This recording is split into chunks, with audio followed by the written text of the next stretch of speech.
break.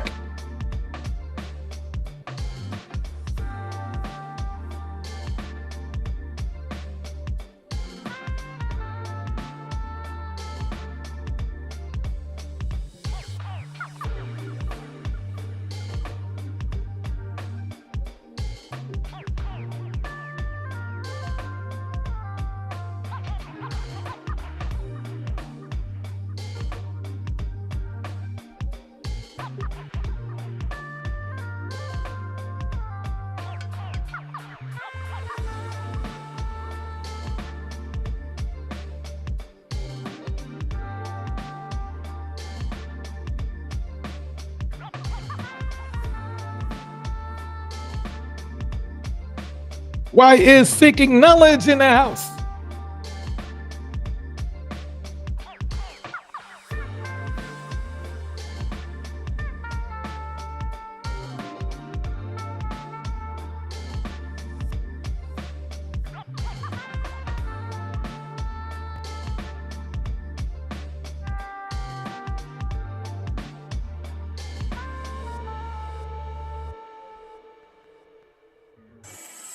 Why am I here? Is there a reason why I'm here? He's telling me that you threw a piece of paper at who? What? Who's that? Why you throw a piece of paper at her? My bad. Sorry. You think it's funny? No. What's good, everybody? This is DJ Torch on the 1 and 2s. We're back to get into this tonight. As you can see, it's another episode of Wookies and Wayways, and tonight is a very important one because we are talking about Andrew Shulz later on and how he is playing in the face of all black men, and the black men ain't doing nothing. Anyway, let's go. Here we go. That cat went away. I'm 61 one time with the alleged offender. I'm with staff also. Tonight he come up here. He's being difficult. Not violent, but difficult. I don't know what you got going on with you, but let's have a conversation here. First of all, you throwing things at someone, that's a problem, okay? Another thing, you have no respect for others around you. So I don't know if you're going through a mental health crisis. I don't know if you're going through something, but you need to correct yourself. Phoenix, so why is seeking knowledge in the house? Good seeing both of you. Here we go. Sorry. Okay? I won't do it again. And that's a female. Yeah. That's a lady. You a man. Yeah. My bad. You want to be treated like a man? You treat her like she's a woman. Yeah. So what we're going to do is you're going to grab your computer, you're going to grab your things, and you're going to come over here with me, and we can talk so we don't interrupt others. One thing I'm not going to tolerate is you acting a damn fool. You're too grown for it. I shouldn't be here for this. Fine, I'm sorry. I won't do So it. get your stuff and come on. I just threw a piece of paper that's No. You basically you threw an object at someone. You know what that is? You know what that is? I just crumpled up. Do you know what that is? That's battery. Fine, I'm sorry. It's unwanted contact. Battery. Get up. No. Better yet, I'll help you up. I'm sorry. No, I'll help you up. Get up. Get your computer, get your things, and come over here. Uh-oh. You're about to find out. You can either get up, or I'm going to help you up. No. We're about to find out. We have someone who's refused We are about to to find get out. up and move. This your computer? Come on. Yeah. Come on. What are you doing over there? Get out. What are you doing over there? You don't need to say nothing to her. Come over here. No. Man. Can you help me?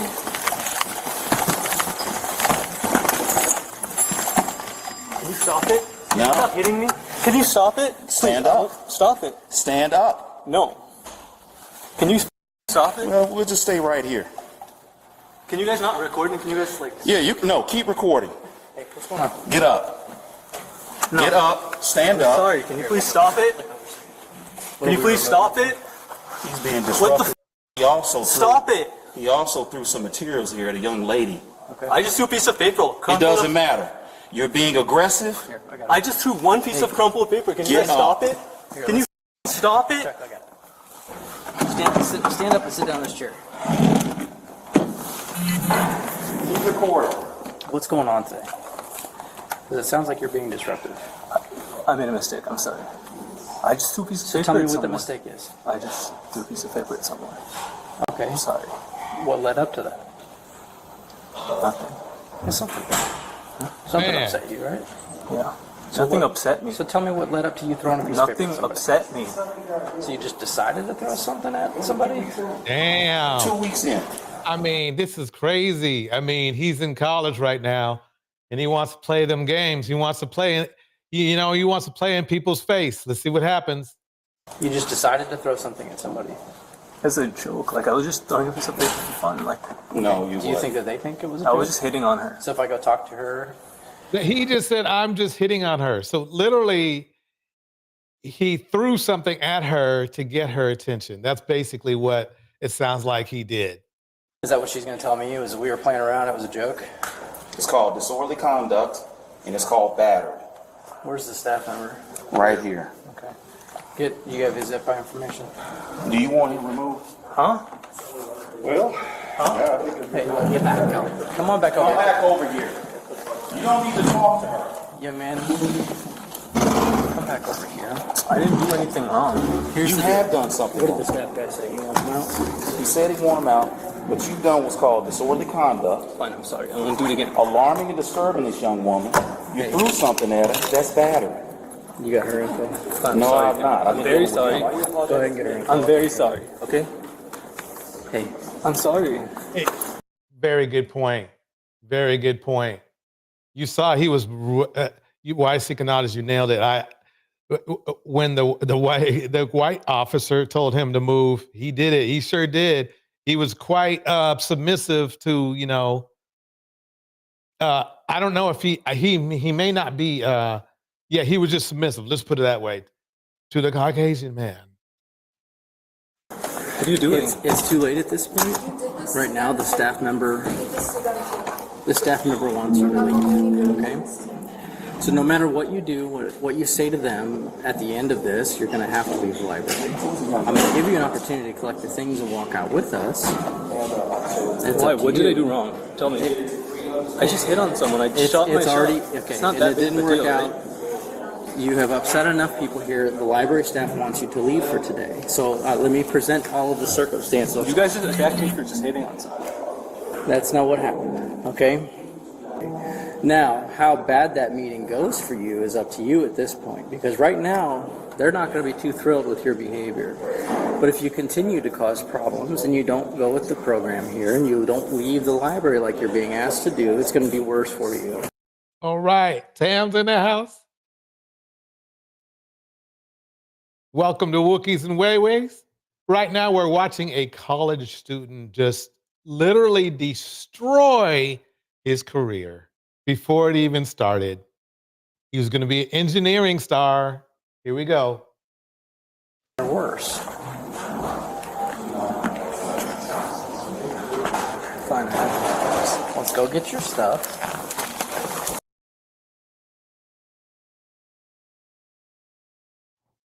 Who did you give it to? Well, you're gonna have to let me know who you gave it to. I gave it to the white. This gentleman needs to be removed. No. He's not really going with the program.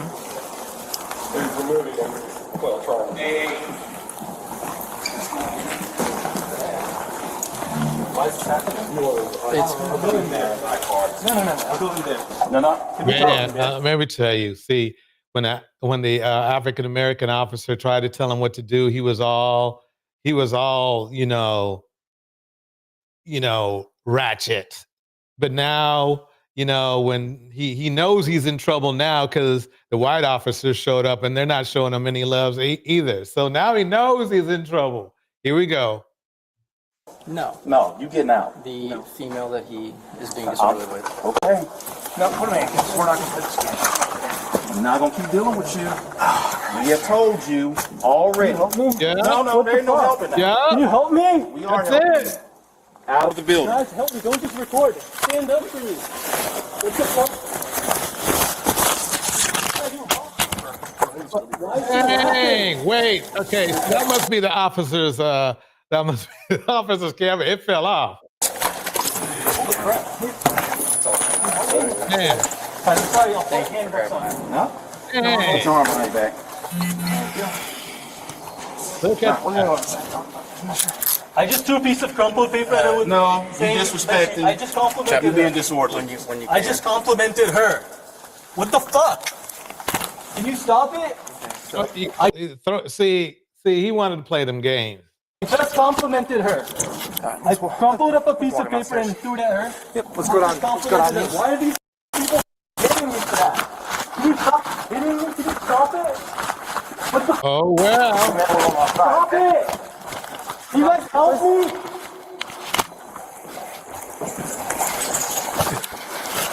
Now, Damn, you nailed it.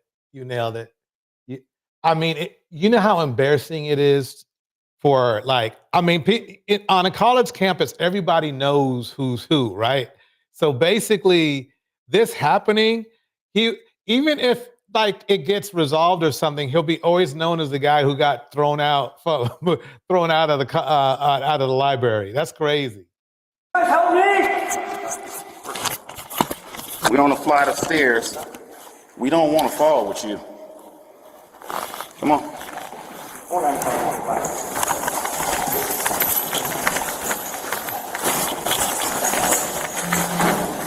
Can you guys help me? Can you help me? Where's your squad at, Jeff? Out here. Go for it.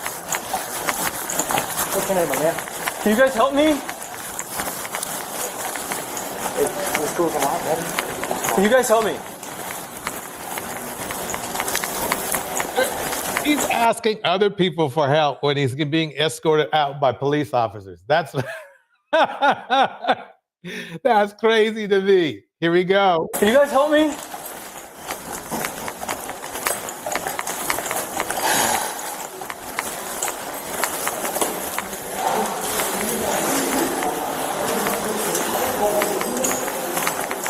Phoenix don't stay. No, we don't need to talk All he about it. had to do was leave and go home. Exactly. Now he's going all the way to jail because he ain't got no common sense. Bars. Nothing. Come on.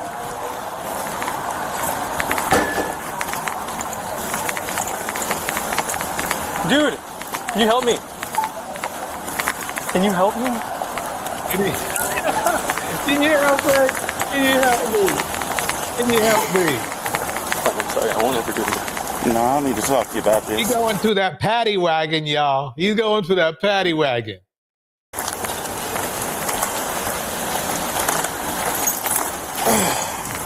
You know what happened after there. Let me keep this going, y'all.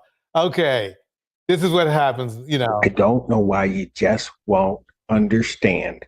I'm asking you, and I need a direct answer whether you understand what I am saying. Not whether or not you. Cupcake Zone is in the house. I'm all right. You know, that is such a coincidence. Cupcake, it's good seeing you. Cupcake, did you let me know if you're sober tonight? Let me know. Here we go. Recognizing the words. Do you understand what I am saying? I understand what you're saying. You want to be. Your Honor. You have a seat. I'm not. Have a seat. Your Honor, I haven't had. Have a seat. You can play games with me all day. I got all day. I got all day. Have a seat. Say your name. Good afternoon, Your Honor. My name is. All right. Oh, this is classic. This man, he playing. Remember what Andrew Shulz is coming up, but this is what somebody who ain't playing that mess when somebody tries to play it in their face. Here we go. Okay, here we go. My name is Daniel Magoo. I have stated the admonishments that I was giving to the defendant representing himself. I apprised him of the maximum penalties and the charges. Apprised him, and sir, I'll ask you the question again. You understand that there can be great peril in representing yourself? I fully recognize and acknowledge the seriousness of the charges, which include allegations of Not my question. You understand that there can be serious peril in representing yourself. I recognize what you're saying, and I'm fully prepared to proceed with this matter. Will you just do me a favor and answer my question? Do you All right. So old No Cupcake Zone comes in here with the same old stuff. Here we go. He goes, ain't you and the sisterhood in love with white dudes? That's what, and then Tam roasts him good. He goes, Cupcake, you scream and cry about Torch going after black men, right? He's pointing out some of the white guys that can be trifling and you're still complaining? Nothing satisfies you. Bars. Here we go. You know something? I think I have to open up the mic a little bit earlier tonight. Here we go. Do you understand that there is great peril in representing oneself? I recognize that. Okay, then stop there. Okay. You recognize that. Recognize. Do you understand that that in any of the proceedings that the court would hold you to the same standards as if you were a practicing attorney, will give no leeway one way or the other, will show no favoritism or no bias because you are representing yourself. You understand that, sir? I recognize what you're saying, Your Honor. You know what? I don't know why you just won't understand. I'm asking you, and I need a direct answer, whether you understand what I am saying, not whether or not you're recognizing the words. Do you see? For some reason, this dude wants to play in the judge's face, and the judge ain't taking it. Understand what I am saying? I overstand what you're saying. See? A simple yes or no would have done, but he couldn't do it. He just couldn't do it. You want to be? Your Honor. You have a seat. I'm not. Have a seat. Your Honor, I haven't had. Have a seat. You can play games with me all day. I got all day. I got all day. Have a seat.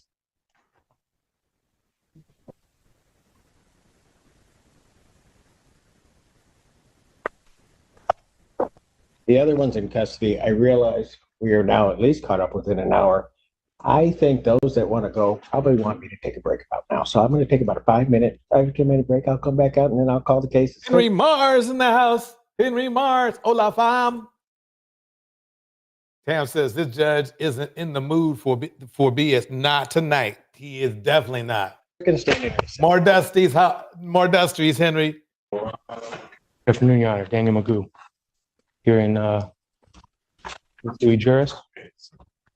All right. So on this matter, I was apprised you of your rights. I told you about the charges in this case. We get to the point of understanding that there is a certain peril in representing. Listening, sorry. He's getting good. I apologize, Your Honor. I meant no disrespect.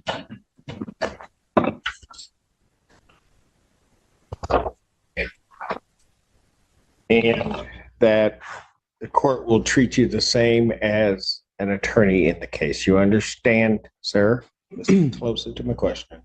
Do you understand that? I do not understand. You do not understand it. No. The court, you will be presumed to know the rules of procedure as well as the Michigan rules of evidence, that the court will not be giving you assistance in regard to this case. What I'm trying to say, Your Honor, is I do not understand the charges that are pitting against me because they violate a lot of my. Look at this guy right here. He's like, oh, shit.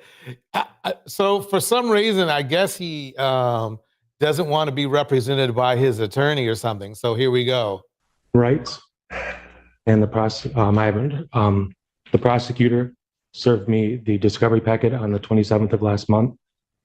Since then, I have not received any kind of evidence or any kind of claims that I violated any kind Dude, of. you get evidence in discovery, bro. You're a little bit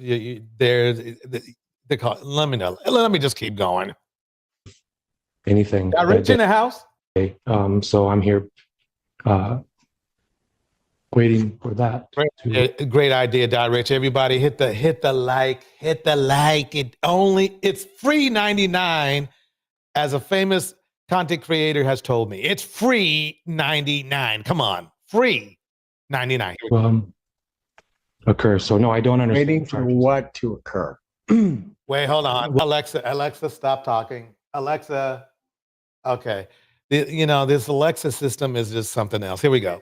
Well, under the rights to due process, Your Honor, 4th, 5th, 8th Amendment. Alexa, stop. Dang. Okay. There has to be substantiated amount of evidence to accuse me of a crime, like assault on a police officer, obstruction of justice, and resisting arrest. This guy just thinks the thing is that his whole life is on the line. He's playing, yeah. Oh Lord, Tam says, oh Lord, I bet this guy choosing to represent himself is a sovereign citizen. Yep, I bet the sovereign citizens are quacks. Straight up. I mean, they actually have a comedy channel for sovereign citizens. It's crazy. All right, here we go. By the way, this is, I would say this Tam here is like the day one Tam. There's another Tam in the, I guess you would call it YouTube, right? That was on a few days ago. She is not that Tam. This is another Tam. Yep. And you should check out her channel because it's all good. And a mom just came up in the house. This is going to be a great night. I can tell you that right now. It's going to be off the chain. It's going to be going on cool. It's going to be all that. It's going to be all the way live. All the way live. I take these charges very serious, Your Honor. Because of these charges, I have lost custody of my son. And I want to make sure that these... I can see how he lost custody of his son. Justice is served and equity is ensured here. Sir, I just asked you before whether or not you understood the charges. And I answered you, Your Honor. I said I do not understand them. Whether or not you disagree with them or not the issue. The issue is do you understand what you are charged with? I do not understand, Your Honor. And see, that actually contradicts what he just said, because how can you not understand what you are charged with, but then at the same time state that you don't, that you feel that you don't like the charges? Obviously, if you don't like something, you understand what it is. Is there a reason other than what you said that you do not understand? The girl is in the house. I can elaborate a little further, Your Honor. I'm still waiting. I wish you wouldn't. I just need to understand why you don't understand. Tam says, Tam has a wrench. That's how you could tell the difference, Bars. Get there, Your Honor, if we could talk I'm about not asking you whether or not you agree that you should be charged. I'm not asking whether or not you believe that you did it. I'm not asking any of that. I'm asking whether or not you understand what you are charged with. Can we agree to disagree on the legalese? We are not going to agree to anything. This is not your game to play here. You play by my rules. So you're saying that I have to say the words, I understand? Sir, I'm not saying that you have to say anything. Okay. You know what? Here's the thing. I am not going to play this game with you. I'm not. So what? No, you are playing a game. I'm not. So no, you are. And do not interrupt me ever again. Do not. See, this is what you do when people of really any race plays in your face. Later on today, you will see how the men, especially men in the Black manosphere, allowed Andrew to play all in their face on more than one occasion, which means this. They're literally bowing to him. Anyway, let me keep it going.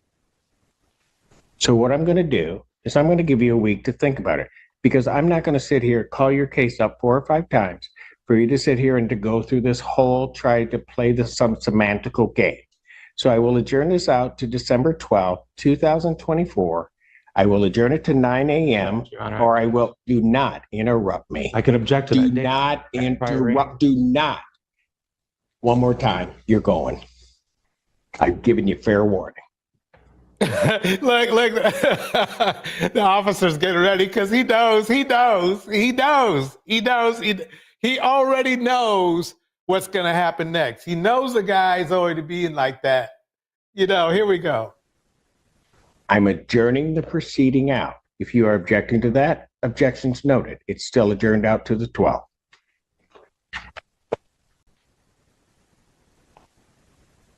Bond will continue.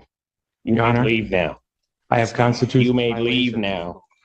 Let's go. I don't think you want to play around with him. He's got you by about 4 inches height, and he looks like it worked out. Bro, I think you better leave. Bro, look. I think you better leave.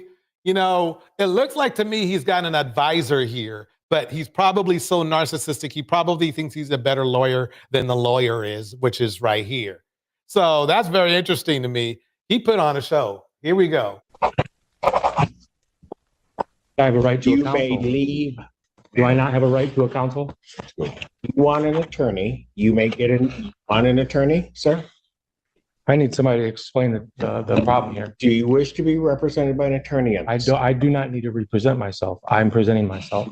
I'm the only one that was there in this courtroom. No one was there. I don't recall anybody that was there that day. I'm the only one that knows what happened, Your Honor. Do you wish and I was to be violated. represented by an attorney? I'm not going to sit here and argue with you. If you wish to be, He's proving that he needs a lawyer because his conduct is not lining up with what they are asking him. They're just asking him, does he want a lawyer or not? And if you don't want a lawyer, they're just making sure so he can't play semantical games later. He can't say, "Oh, I didn't know I needed a lawyer." That's what they're telling him. It's like you got to have lawyer chops up in here if you want to represent yourself. And he's just playing these dumb games. be represented by an attorney. Your Honor, I have constitutional violations. Do that you need wish to be represented by an attorney, to sir? take an oath to defend the Constitution of the United States of Then, America. if you do not Yeah, want to so you were right, Tam. He's a sovereign citizen. answer my question, Mr. Allen, he is to be removed from my court. Court does call the case of People versus Jadon Marita. Good morning, Chico, on behalf of Mr. Morita. Would you say your name for the record? Okay, this is another case here. We're gonna stop there on that one, but we got some more for you. Check this one out. See, these are the men that you avoid. This is the men's behavior you avoid, regardless what color their skin is.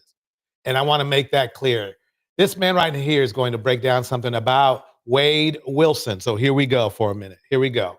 So, the YouTube channel Melissa Jade, who I collabed with in my last video, has gotten her hands on pages and pages and pages of Wade Wilson's canteen commissary transaction history. And it looks like he has spent over $20,000 during his time in jail. I could do a lot with $20,000. Let me tell you what Wade Wilson's been doing with it. Buying tons and tons of Vaseline and female deodorant. Oh. So Wade Wilson bought $20,000 worth of Vaseline and female deodorant. Okay. Let's get into some of this stuff because Melissa Jade had a great live stream going over all this, I believe a night or two ago. And there were a lot of questions. As far as that last clip we had, Tam says he knows exactly what's going on. He's just purposely playing dumb. Bars. questions that came up in her chat with her community, wondering why is he getting some of the things he's getting. Angela Reddick So let's talk about that and a few other is in the house.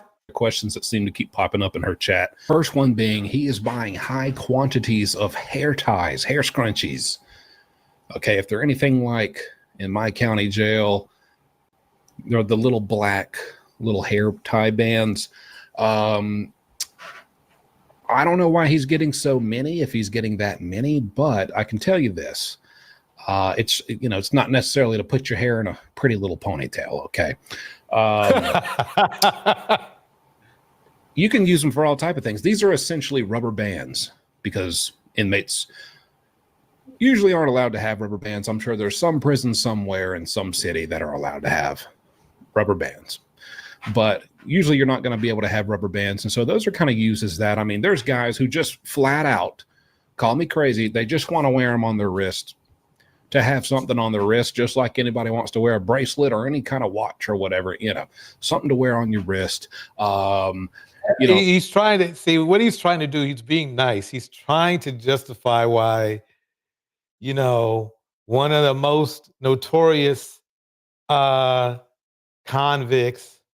you know, Wade Wilson wants, you know, basically, let's just put it this: women's products when he's in prison. people with dreadlocks, We can guess. stuff like that, or white guys with the, you know, when your hair grows out. I remember myself in county jail. I was there 2 years. My hair grew out. I did not want to pay $8 for a haircut. And so it grew so long that I started putting it in a little hair tie. It was very cute. I was adorable. So I bought some hair ties. Believe it or not, some guys put them at the bottom of their jumpsuit pants to kind of scrunch the pant leg, almost like a sweat pant jogger type of thing. So that, you know, because a lot of times you might get a tattered jumpsuit and it's kind of dragging the floor, or maybe it's a little baggy, and it just gives you a cleaner appearance. I mean, you know, for a guy. It's crazy to me. He's trying to give Wade Wilson any kind of opportunity to not look like who he is. And Phoenix Soul breaks it down like, sounds like Wade is gearing up to be a pimp in the slammer. Yep, he's got the Vaseline going on. He's getting all the hair products going on, and the deodorant, you know, going on. Here we go. In a jail jumpsuit. I mean, but you know, there's some guys who still care about presenting themselves as well as they can, you know. They want to be fresh in jail. And so I've seen they want to be fresh in jail. Tam says he wants a hair ties and Vaseline. Wade has a prison wife. There's no other explanation. guys do that. You can use them for a number of like handyman type of things. I mean, you get the little Walkman radios, you might drop them, they bust apart, they're cheap. You know, you bring them to the guy. Yeah, the mom breaks it down perfectly. And this is or is he the prison wife? 3 cells down. He used to do electrical work in his past, but now he's locked up for stealing copper. You know, hey, old man Larry, can you fix this for me? You know, he's going to ask, hey, you got a hair tie? You know, I put all this stuff together. I just, you know, we don't exactly have a screwdriver or anything. Okay, let me keep it going here. This is going good.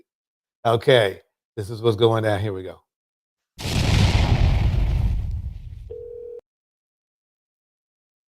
Tell him, yo, she's going to be there at 7. I'll just tell his ass. I'll call him right now and tell his ass. I mean, you can, but he said he wasn't going to try until like 5. Nah, but we ain't hearing that shit. We getting done, man.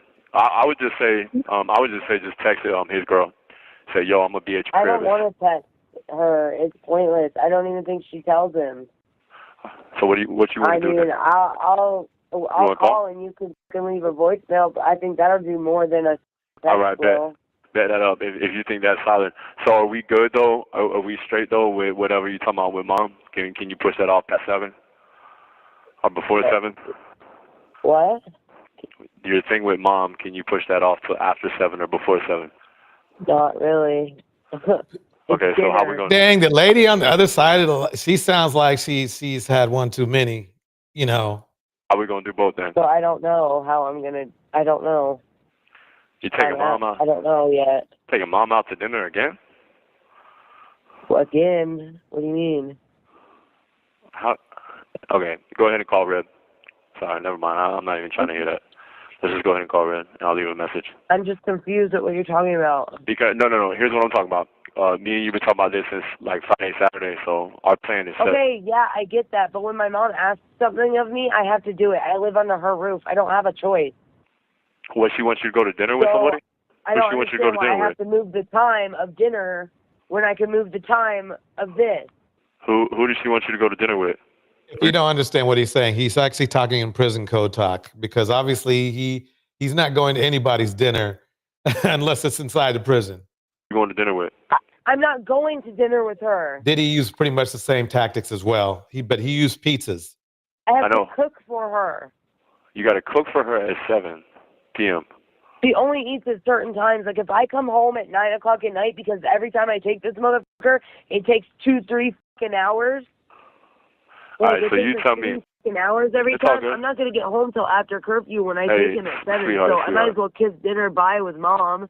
Oh, you know what? Neither one of you don't really eat. It doesn't really You matter. remember Ernesto? This is probably like, if you remember Ernesto from phone calls in prison, this is probably he would be a more drastic version of Ernesto, where Ernesto doesn't have any deletion cases, but this guy is in prison right now for that. So basically, I'm just bringing everybody up to speed on what's going on. That's what's going on with him. But for now, we are going to get into a man who wants to be a Wookiee. He wants to be a Wookiee. Stupid. Many of these women that they're getting drunk let me pause that. Are underage. Let me pause. Let me go back.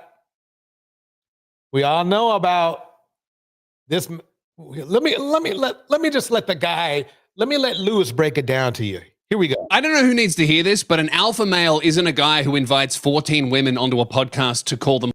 He's just a guy who has a wife and kids. Isn't it crazy how even in every species women are useless? Today we're talking about Fresh and Fit, who are at the forefront of this incredibly lame movement of like almost 40-year-old men getting 18-year-old girls onto podcasts, getting them drunk, and then goading them into saying stupid things so they can yell at them, make them cry, and then go, look, I told you women were irrational. Don't really give a f***. No, exactly. So how about this? You can get the f*** off the show. Yeah. How about that? Disrespectful.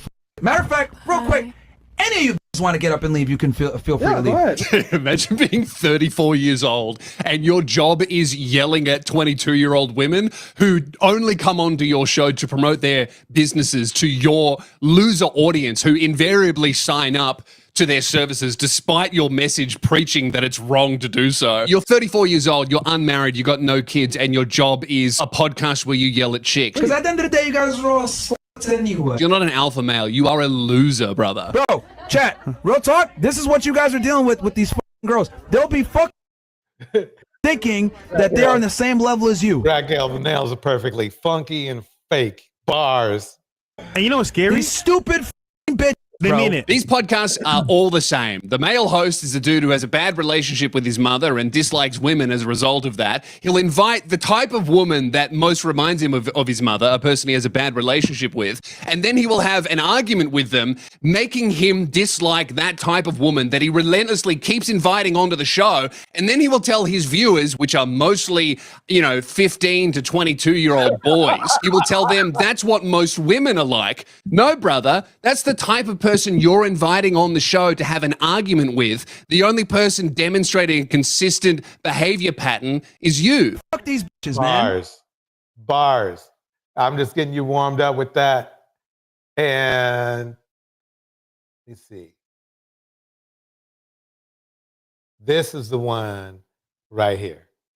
So, ladies and gentlemen, we are to the meat of the matter. We are going to dive into Andrew Shulz,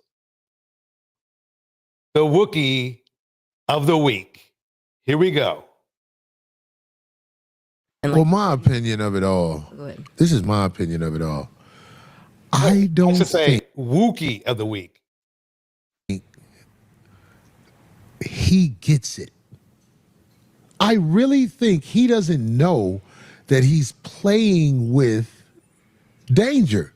No, I don't think he gets it. Now, I don't understand why Corey Holcomb did something like this on him, because basically Corey Holcomb is basically the Andrew Shulz of black women. I mean, he plays in their face. You know, Holcomb is very disrespectful, just like Shulz is very inconsiderate. So here we go.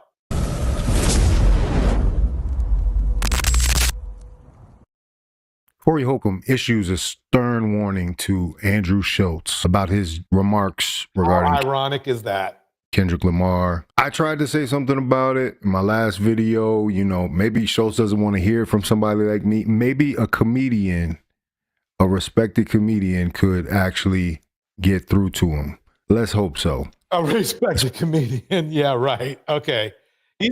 I'll say that he tried to be a comedian, but if he was a respected comedian, he'd have a career like Cat Williams or something, at least that much, right?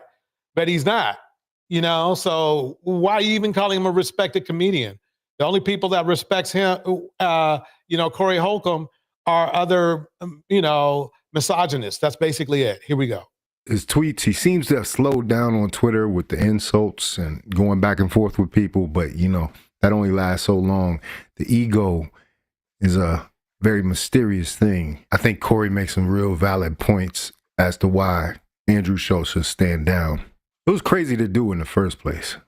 Somebody said, what do you feel about Andrew Shulz? See, this guy, Fawcett Media I don't know what he's talking about. It's only been a week or two and he's already saying, oh yeah, he's standing down. He's standing down. It wasn't like the guy Shulz was putting out let's call it a unnice comment every week. It was like mostly every other week or so. So why is he thinking that right now that Andrew Shulz is standing down when he's not? That's crazy to me. Here we go. Spoke up on that, man. Did you? Yeah, I spoke up on What you had to say about it? Look, first of all, I'm going to preface it by saying this. He's funny to me. Yeah? Yeah, he's funny. I respect the work, but the culture vulturism is something I don't agree with. I think he's speaking from a privileged position. And aren't these same men vulturing off of women? So, see, they don't like it. They don't like it when they get the same treatment they give out. They don't like it. Said about Kendrick is an example of buck breaking.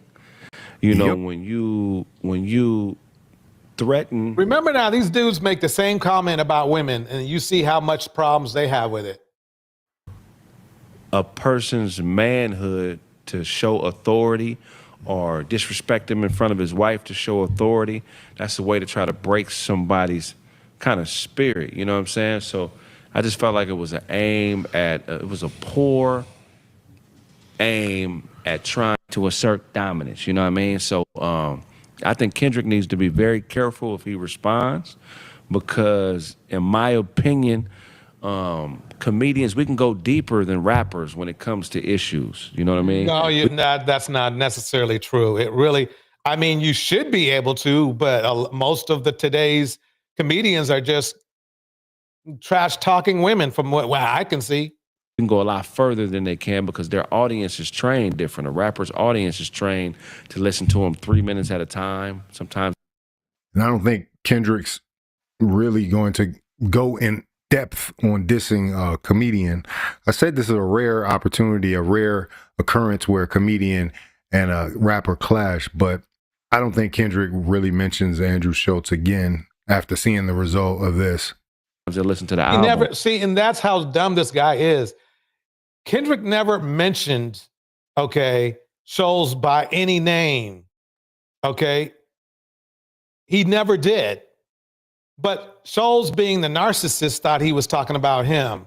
You're so vain. I thought you probably think this song was about you, that kind of stuff. So, and it's a vulturish thing, but a lot of people use it. Like, what they'll do is it's a hit dog holler kind of thing. It's basically a clout chasing thing. And that's what's going on. So Shulz took it as an opportunity to not only do some culture vulturing, but some clout chasing as well.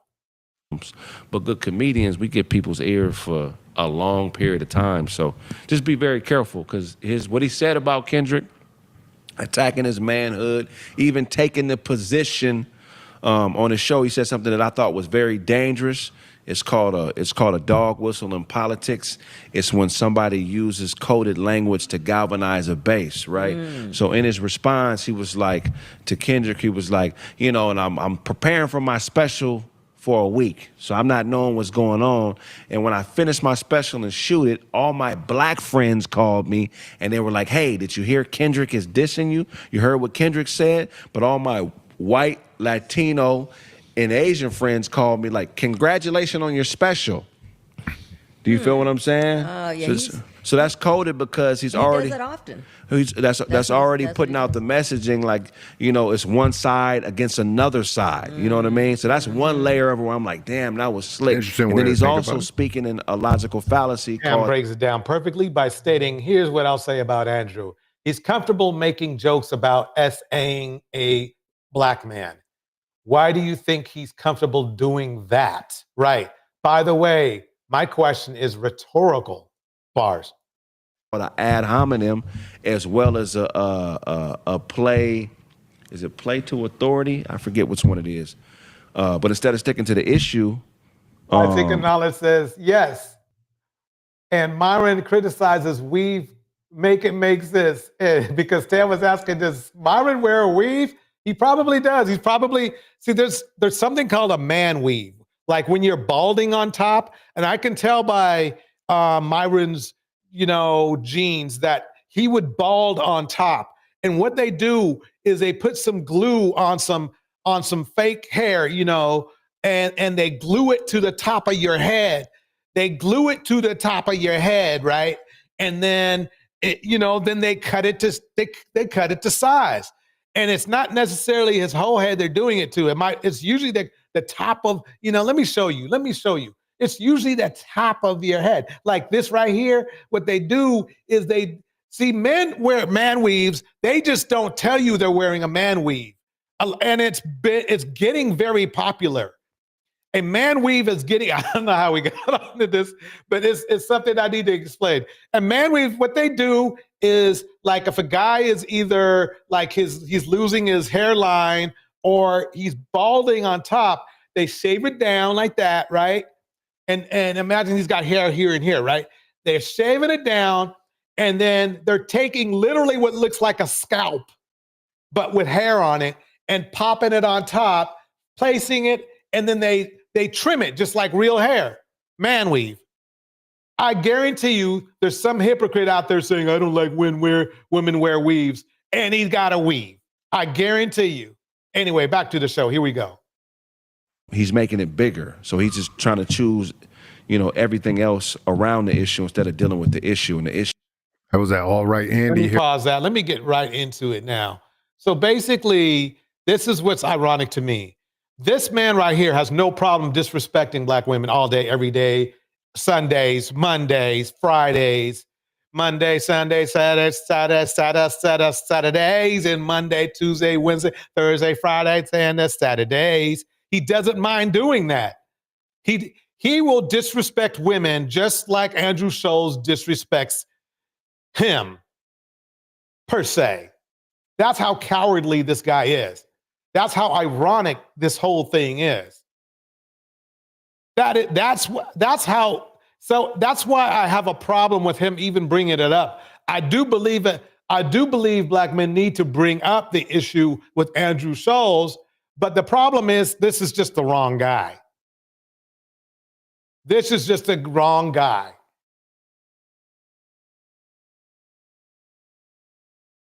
Angela Reddick says, I don't know if it's true, but they may say Myron Gaines got some hair plug transplants. Yeah, hey. So anyway, let me keep this going here. Now let's break it down. Here we go. Andrew Shulz is going down. He's so under fire now. He's so embarrassed. Welcome back to the channel, back with another video. An outspoken white comedian has called out fellow comedian Andrew Shulz for his controversial remarks about hip-hop icon Kendrick Lamar. The comedian also took aim at Charlamagne Tha God, co-host of The Breakfast Club, for allegedly enabling Shulz's behavior. This incident has sparked widespread debate on social media, with many users weighing in on issues of cultural respect, racial dynamics in comedy, and the protection of black public figures, and especially black women. Why do y'all let people like this get so popular? I even saw there's a woman on Twitter blowing him up, an underage woman who's got a lot of not so nice things to say about your boy. Look, Andrew Shulz, just because Charlamagne Tha God lets you say this, that's what Kendrick said. It's law. Don't let white comics talk and make jokes about black women. And that's facts. Black women are the most precious, underserved people on our planet, and we need to protect them at all costs, Andrew Shulz. Maybe if it wasn't for your Proud Boy haircut that you've had in your weird Rhymesmith Bitler mustache, you think we don't know? I stay woke. Come on. Just because you have one black guy on your show that laughs at all your racist crap, you think that makes it exactly okay? This is what I hate. White dudes like Andrew Shulz think they grew up in New York. Oh, I hang out around black people. He talks with a black scent. Thinks that he can say anything, that he's above the law. You are not, my friend. You do not have respect for the culture. You're a culture vulture. You're a rider. You're just riding the fence on it, son. You're sitting on a freaking fence post just riding that, son. And I gotta tell you, we will protect Kendrick Lamar, the king of hip-hop, the king of LA. We will protect Kendrick all day. And then you talk about if he was your cellmate, you'd be graping? What is that? What kind of crazy, jackass kind of fraternity, white boy, wannabe comedy is that? Huh? I don't even know how you guys ever got past his haircut. Who shaves the side of their heads and has that weird mustache unless he's a Proud Boy? I know. I was thinking the same thing. He looks very, yeah. So, Andrew Shulz, keep black women's names out of your mouth. That's the message that we're delivering to you, Mr. Shulz. Look at you. It's Shulz, Shulz, but you know these auto. Hey, look, I can't talk. The Autobots be getting it wrong sometimes. I can't even stand people like this. That's why everybody is online tearing your butt down, mister. And I'm very interested about the woman on Twitter who is claiming you have done some very alleged bad things to her, my friend. And all I gotta say, the truth will always come to the light on these pathetic comedians. This dude, Andrew Shulz, has no game. I guarantee you, Andrew Shulz, he could suck the rubber off of a tennis ball, baby. He would suck the green fuzz off, man. And he's a professional D rider, guaranteed. Dang, he's going in on Shulz. I guess, you know, give me your opinion. I'm going to drop the link just in case somebody wants to come up. But we're getting some very interesting chats in here. So Miles P says K. Dot was doing a comedy with South Park. They may make jokes about black women and men. Have a black kid character named Token. Stop being sensitive over jokes, Miles. Well, there's the thing is that basically, number one, I haven't seen that South Park, so I can't even comment on it. Maybe somebody else has. But secondly, the bottom line is that people can be sensitive about anything. I mean, basically that, you know, that's just what it is. So stop being sensitive. That's being sensitive. You're being sensitive by asking people not to be sensitive. It seems like you're annoyed because other people are being, in your opinion, so sensitive to what they said to to Kendrick Lamar.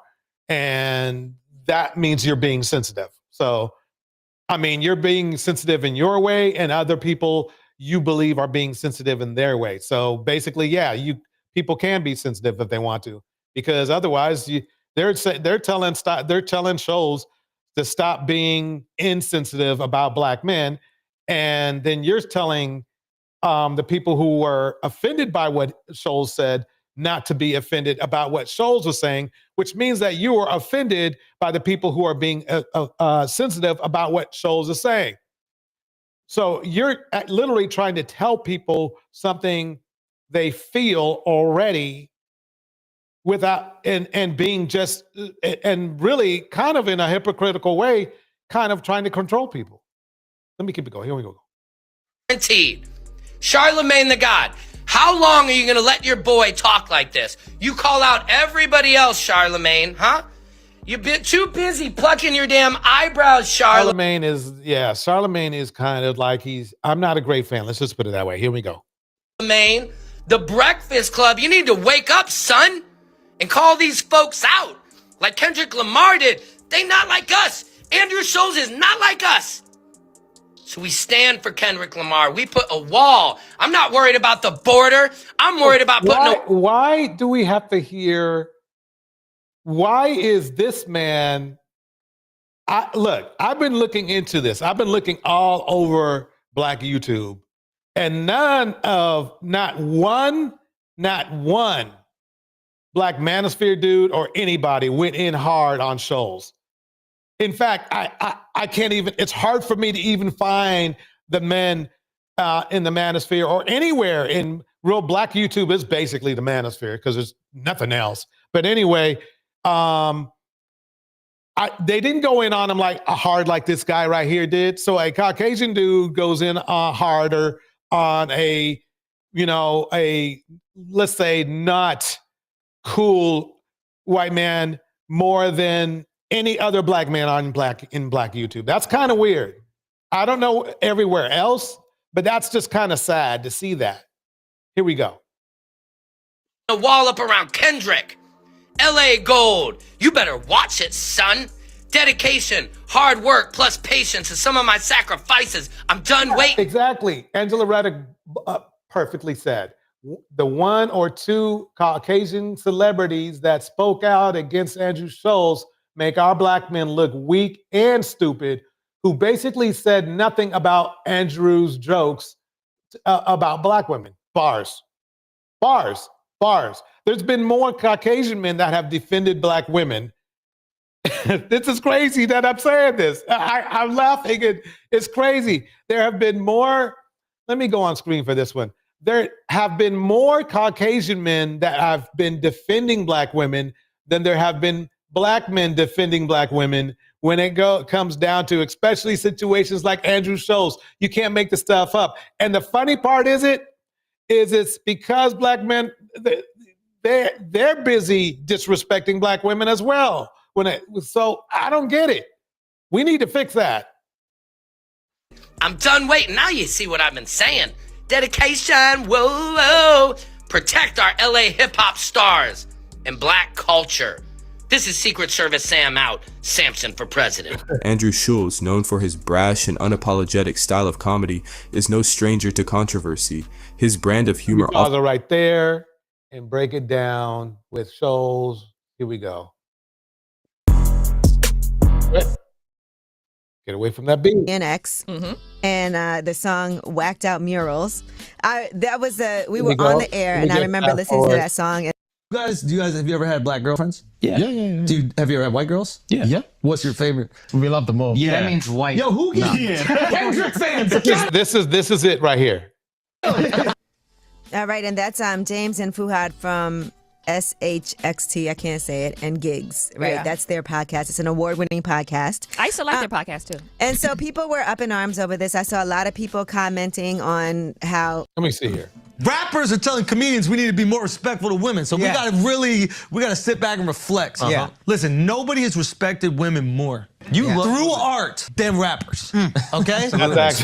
That's actually not true. But here we go. So I completely understand how a rapper could look at a comedian telling a joke and be like, yo, y'all need to switch that up.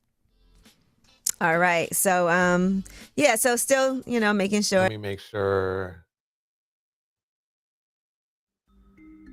Okay, so this story regarding comedian Andrew Shulz has been trending for almost a week. Just to give you some context, Shulz had a couple fellow podcasters from the UK shits and gigs on his podcast called Flagrant. The Flagrant podcast is basically Andrew, another comedian named Akash, and 2 other co-hosts, and they delve into comedy, politics, culture, and trending news.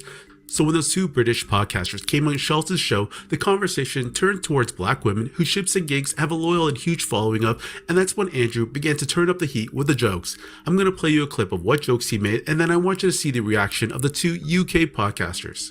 Wait, what is the black girlfriend effect? This Oh, is you don't know about glow this? up the other culture. Yeah, so you'll see a guy who's had a black girlfriend, all of a sudden he's got buzz cut, like clean shape up. Sits and gig, they started off fine. I mean, what they're saying is that black women bring up the man that they're with, whether they're white or black or whatever, and have them looking better and having more confidence. That's the black woman effect. But watch what Andrew Shulz does. I like that. I like that. They shave their hair because they start losing it. Because they're so stressed being around this black girl complaining about shit all the fucking time. That's why they gotta shave their hair. Nah, bro. White guys with black girlfriends, they grow step, a beard they step their because dick there's up. more cushion when they get slapped the fuck out of. That's hilarious. We just wanted to address something that's happening at the minute. This past weekend, there's been a couple clips going around from when we did a session on the Flagrant podcast.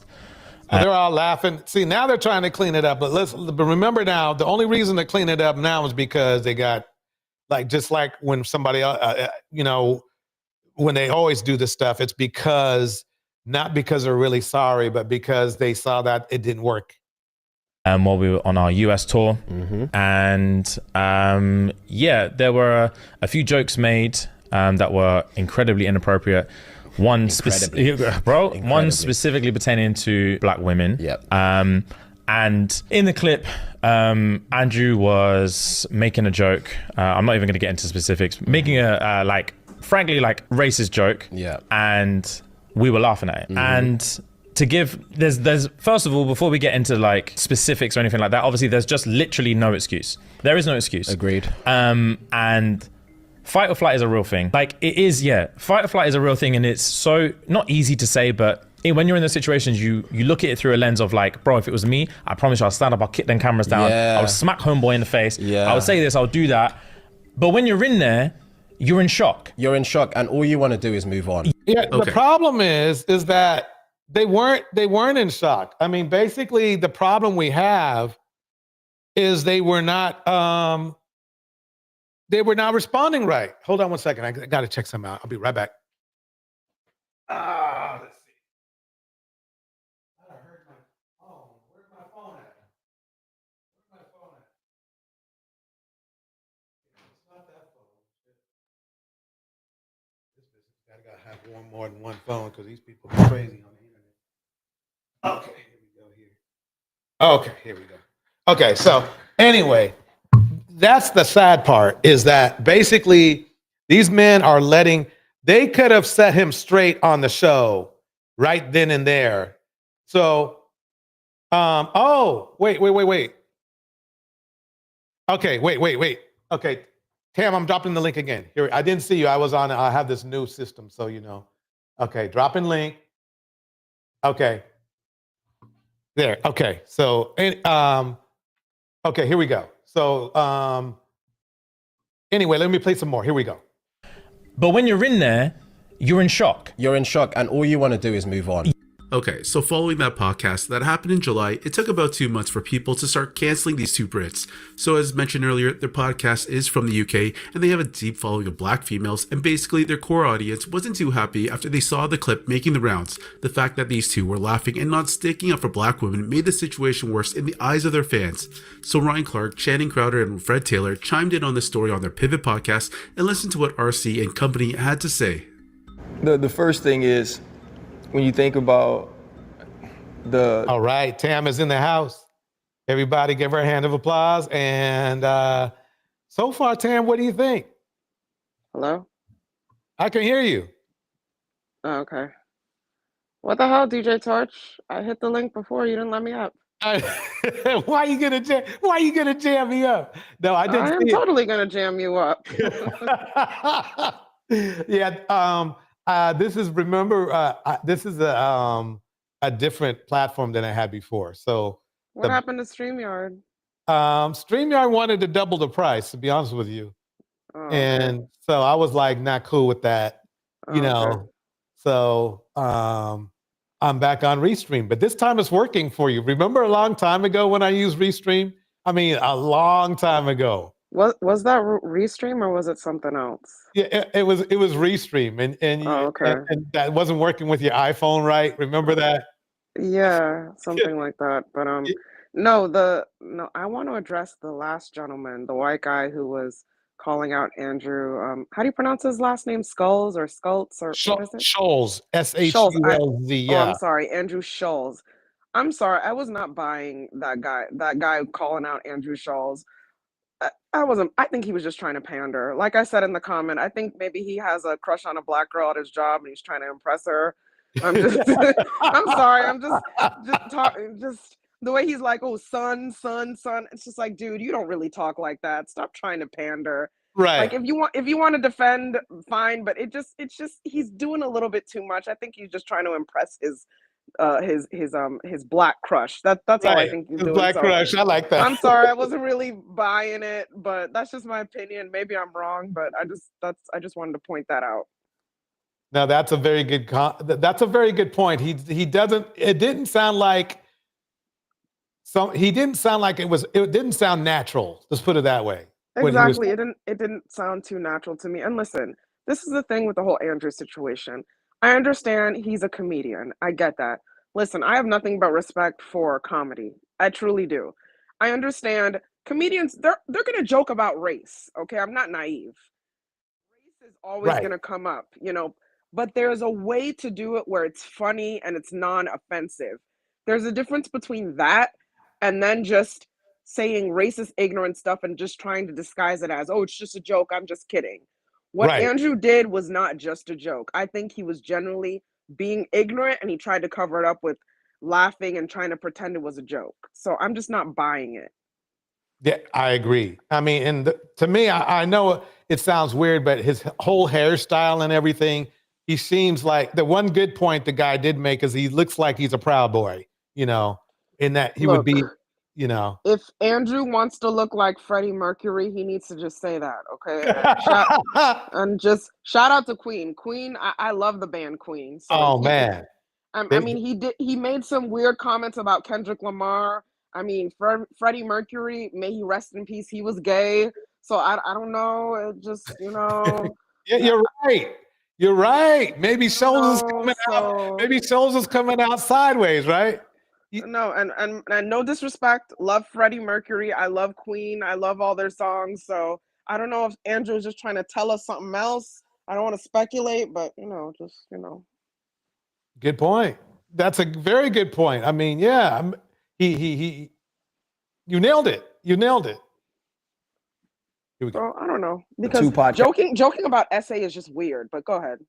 Yeah, no, that is weird. That I mean, especially the way it's not only that he joked about it, but he put like 10 toes down into it. You know what I mean? He did the whole, the whole sat down and spread his legs and all this kind of stuff. And that was good. That was like, okay, this guy's doing too much. It was bad enough saying it, but now he's really trying to sell it.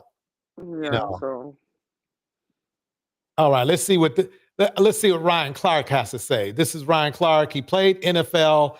He was a Steeler hero who played the same Steelers who has who are in first place, by the way, in their division, and who happens to have a quarterback that all of Black YouTube calls a simp. Though he's one of the most rich quarterbacks in the United States, he's Russell Wilson, the same guy who married, and they call him a simp only because he expresses his love for Ciara, in a positive way, and she's seen as a Black woman. You see what I'm saying?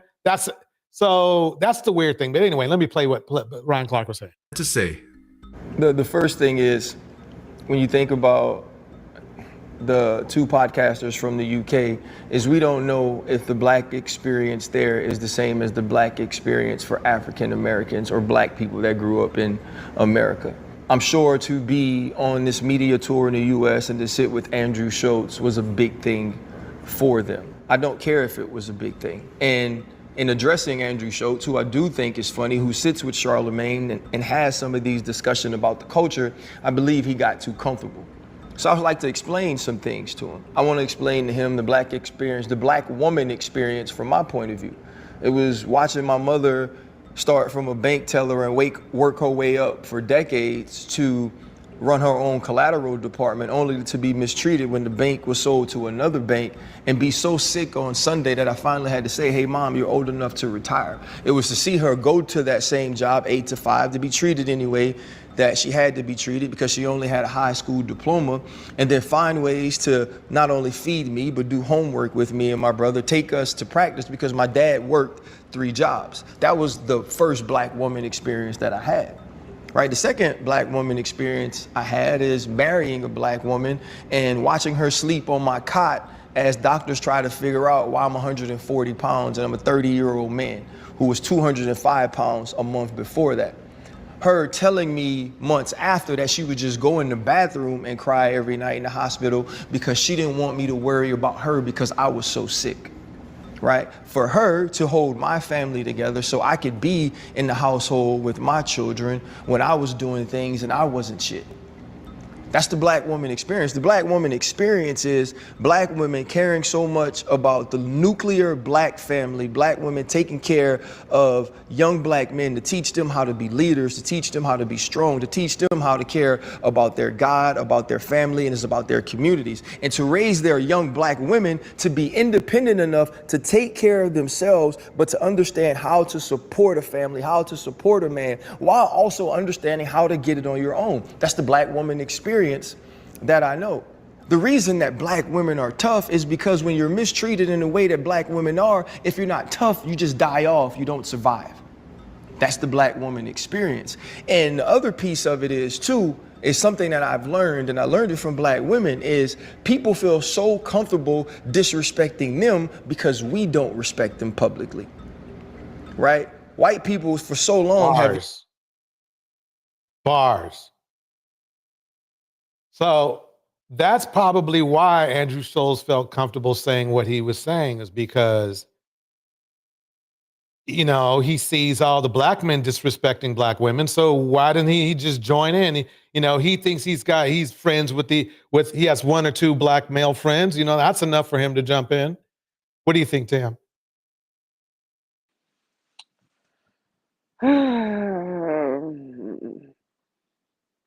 I agree. I agree. Andrew was comfortable. He was comfortable for a reason, and we all know the reason. That's why I said it's a rhetorical question. Why did this man feel comfortable to do that? We all know why he felt comfortable to do that. Right. Let's just be real here.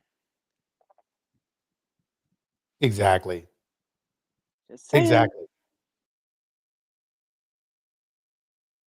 No, go ahead. No, I'm done. Like, just, okay. That's the point I'm just trying to make. He felt comfortable for a reason, and we all know the reason, and I'll leave it at that. Yeah, my thing is this: it's okay to feel comfortable. It's too comfortable. You know, I think our culture, one of the positive things about our culture. Oh, is there somebody else? No. Okay. The positive things about our culture is that we do make people feel comfortable, like family or something like that. But the problem is he took it he took it to a different level and to a negative level. You know what I mean? So Right, and the two gentlemen, you know, when later on after they got the backlash, for them to say, "Oh, we were in shock." No, you weren't in shock. You were laughing along with him. right. You weren't in shock. You didn't have to laugh at that. If you truly did not like what he was saying, then you would have checked him, or you would have sat there and not laughed and looked at him like he was crazy. he would have gotten the hints and he would have cut it out. But no, you laughed along with him. Your body language and your demeanor was sending him a message that you were okay with it. It's only after you got the backlash that you apologized and said, "Oh, I was just in shock at the time. I was just in shock at the time." You weren't in shock. You knew what you were doing. Right. Exactly. I mean, that wasn't the look of shock to me. Shock would have been, people express shock usually in a completely opposite way of the way they express themselves. You know, and yeah, I couldn't agree more. Use the excuse, why can't I say the N-word when you say that to yourselves or call yourself that or use that in your music, which is bullshit, right? Or white people have said, if you're using the B word, or they say, if you're using the B word, why can't I call them that? That's bullshit as well, right? That's excuses to be certain things and be disrespectful when you shouldn't be. So when you're sitting across from Andrew Shulz and he's talking about an experience that he can't understand because his wife is not black, you don't have the right to talk about that. You don't have the right to speak on something that you don't know, right? And to make a joke about what the experience is one thing if you're talking about haircuts and you're talking about clothing and you're talking about beards, or you're comparing what our friend Travis Kelce looked like when he was with Kayla Nicole to what he looks like now that he's with Taylor Swift, right? That is part of it. You start to assimilate to the people around you. What you're not going to do, though, is be disrespectful and say you have to develop a defense mechanism because of alleged violence. Black women aren't violent. Black women don't just walk around to beat people or to be angry or to be treated a certain way. No, black women, to me, were the entire front line of the Alton Sterling protests when he died, when he was killed by cops in Louisiana. Black women are on the front lines of everything that's about us. Black women understood that they had to take a back seat because as we were fighting for rights in our country, that we as men were going to be able to get through the door before they were. So they decided to push us forward and give us ideas and give us help and give us support and be our biggest cheerleaders because they knew we'll have an opportunity to get in the door first. Unfortunately, it didn't work out like that, but okay. Phoenix Soul says, I disagree. Women as a group are undervalued across the planet. Black women are on the bottom of the hierarchy. What are your thoughts about what he was saying about, black women allowing black men through the door first? Do you believe that's true, or what are your thoughts? Repeat your question, DJ Torture. I guess what I'm saying is that he was saying that black women knew they had to take a back seat to black men because the black men it was going to be easier for black men to get through the door first, I guess, when it comes to employment and equality. I agree with that. I agree with that. I do. I do. Do you think that was a good decision for black women? What do you Yes, with the result? I do. Listen, let me tell you something. There are so many upstanding, amazing black men in this world, and I'm fine with lifting them up. I'm fine with lifting them up, absolutely. But those particular black men, they appreciate it. They give black women their dues. You know what I Right. mean? And this isn't just about who you decide to be with romantically. Like, there's black men that are with white women that still have a high respect for black women, that don't dog black women at all. Right. Exactly. Those are the ones I'm talking about. So whether you're with a white woman, a black woman, as long as you're still respecting your race of women and not dogging them, do what you want to do. I will lift you up 10 times. I don't care who you date. So yes, I agree with that. But don't expect to be uplifted and then you dog black women. Right. I have a problem with. All right. So yeah. Let's see if I can find. Let's see what he's talking about right here. So this clip got about over 30,000 likes on Twitter, but a lot of people, black and white, went in on Ryan Clark, mainly because of the fact that Andrew Shulz is a comedian and it was his own podcast platform they were on, which is known to be very open with jokes. On top of that, there's always the issue of double standards. Andrew doesn't really hold back on anyone, whatever race, gender, or sexual orientation, he don't care. It's basically open season on everybody. Like, imagine if we were only allowed to say jokes that didn't offend anybody. Dave Chappelle's whole LGBT bit would be thrown out the window. Like, I understand where RC is coming from because he holds black women in high esteem, but you could make that case for literally any other group or community. Anyways, here are some of the Twitter posts calling out RC, and I want to know what you guys think. One user wrote, "I hate how soft ninjas are now, man. Shake my head. All these sad-ass think pieces over jokes. As one of the dirtiest players in the NFL, someone who played with reckless abandon, someone who intentionally tried to injure..." This is the funny thing is how is this guy taking this an NFL career and comparing it with culturally inappropriate messages? That's the problem. That's crazy. Humans for sport, I thought you'd be a little tougher, bro. And RC replied, "More than welcome to try me to see how tough, good brother. But jokes are only funny if the subject believes so. Same as my joke about Tua last year. I thought it was funny. Other players thought it was funny. My colleagues thought it was funny. He and his people didn't." Okay, so that reply there started triggering more people to respond because Ryan basically doubled down on the idea that jokes aren't jokes if the other party doesn't find it funny. He got ratioed by one guy who tweeted, "I have no idea who Andrew Shulz is or what his comments were, but jokes are only funny." Hey, this guy didn't even know what they're talking about, and he jumps in on the comment. Jokes are only, and he's saying jokes are only funny if the subject believes so, is one of the most inaccurate statements. That's sad. I mean, really, basically what it comes down to is where your moral standards are. Phoenix Soul says, "What other choice did we have in the past? It's patriarchy. Men are on the top. Black women had no choice but to lift their men up and go through the door first." Pistol Hold is in the house. Pistol Hold, it's good seeing you. Here we go. "If the subject believes so" is one of the most inaccurate statements I've read in my life. Another guy tweeted, "Oh my god, stop treating black women like Make-A-Wish kids. Are they on the no jokes list alongside children, retards, and Jews?" The Hodge twins tweeted, "You weak as hell, bro." This comment right here speaks for itself. He disqualified himself just by his own comment. That's crazy to me. So it just shows you that basically what they're trying to say, which is funny, is that Andrew Shulz's jokes are okay if you are, let's say, a person with a certain psychological, what's the word I'm looking for? Psychological state. Like if you're a sociopath, Andrew Shulz is probably very funny to use. If you're a narcissist, probably same.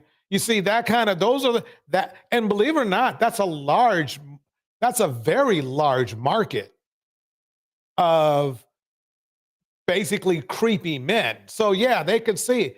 Dude, I used to DJ a long time ago for comedians, and they did very much so controlled their comedy. Let's put it that way. And a lot of these comedians are famous right now. And they were known as being raunchy comedians back then, but they still controlled what they said, especially to the audience, that they were at. So to say that, I guess they're trying to give Andrew Shulz a pass.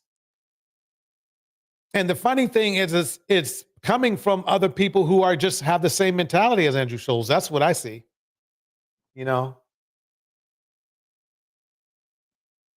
Are they on the no jokes list alongside? Okay. Yeah, some people shouldn't be on the. No, never mind. I ain't gonna go on over that. Let me hit this one. What's good, everybody? Let me pause that because I don't care about him. See, here's one of the red pill dudes right here, and as you can see, let me just play it. I want you to hear what's going on today. Now, first of all, I believe Andrew Shulz is an Ashkenazi Shulz, dude. It's Shulz. There's no T in it. Jew, or he comes from that situation, okay, or that particular lineage. And when it comes to the Jewish community and what happens to Jews, if he is Jewish, which I believe he is, Okay, This is the problem I have. This is really classic red pill right here, everybody. Because he didn't even have his facts right. He can't even say the guy's name right. Well, DJ Torch, who cares about his name? Now I'm starting to think, who the hell cares? Andrew Skulls, Andrew Schulz, Andrew Small, whatever, right. Who cares? Yeah. Let's give O'Shea a break on that. Who cares what his name is? Okay. I'll give him a break. Let me see if he, what I wanted to find out. Okay, there we go. Okay, I wanted to get to this point. But I mean, it took this long after he's been disrespecting women, Duke, O'Shea Duke for 10 years. It took this point that they started talking about Kendrick Lamar to start, feeling insulted. Empathetic and sympathetic towards his own people. We've been kicked out of every single country they've ever been in. They're telling you this constantly. They're saying, hey, you're different, and just to let you know, it could happen again. We got to be very careful. You got to be on your P's and Q's. And you're a Western Jew that grows up in New York, LA or something, you're like, I'm just American. I'm like a white kid from America. What are they talking about? Like, you hear about the anti-Semitism, but you're like, I'm American. That was like my pause that for 1 minute while he talks fast. I want to look.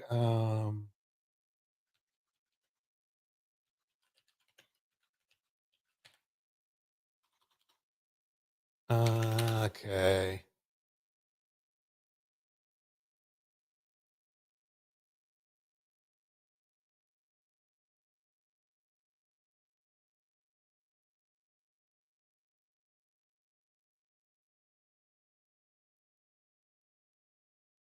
Okay, this is the closest I could find is this one.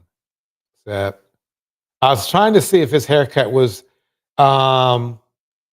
close to a, let me see here. I'll let everybody in the crowd opinion. So I was looking at the haircut. Now they're really different. They're kind of different haircuts he has. I can't say they're the same.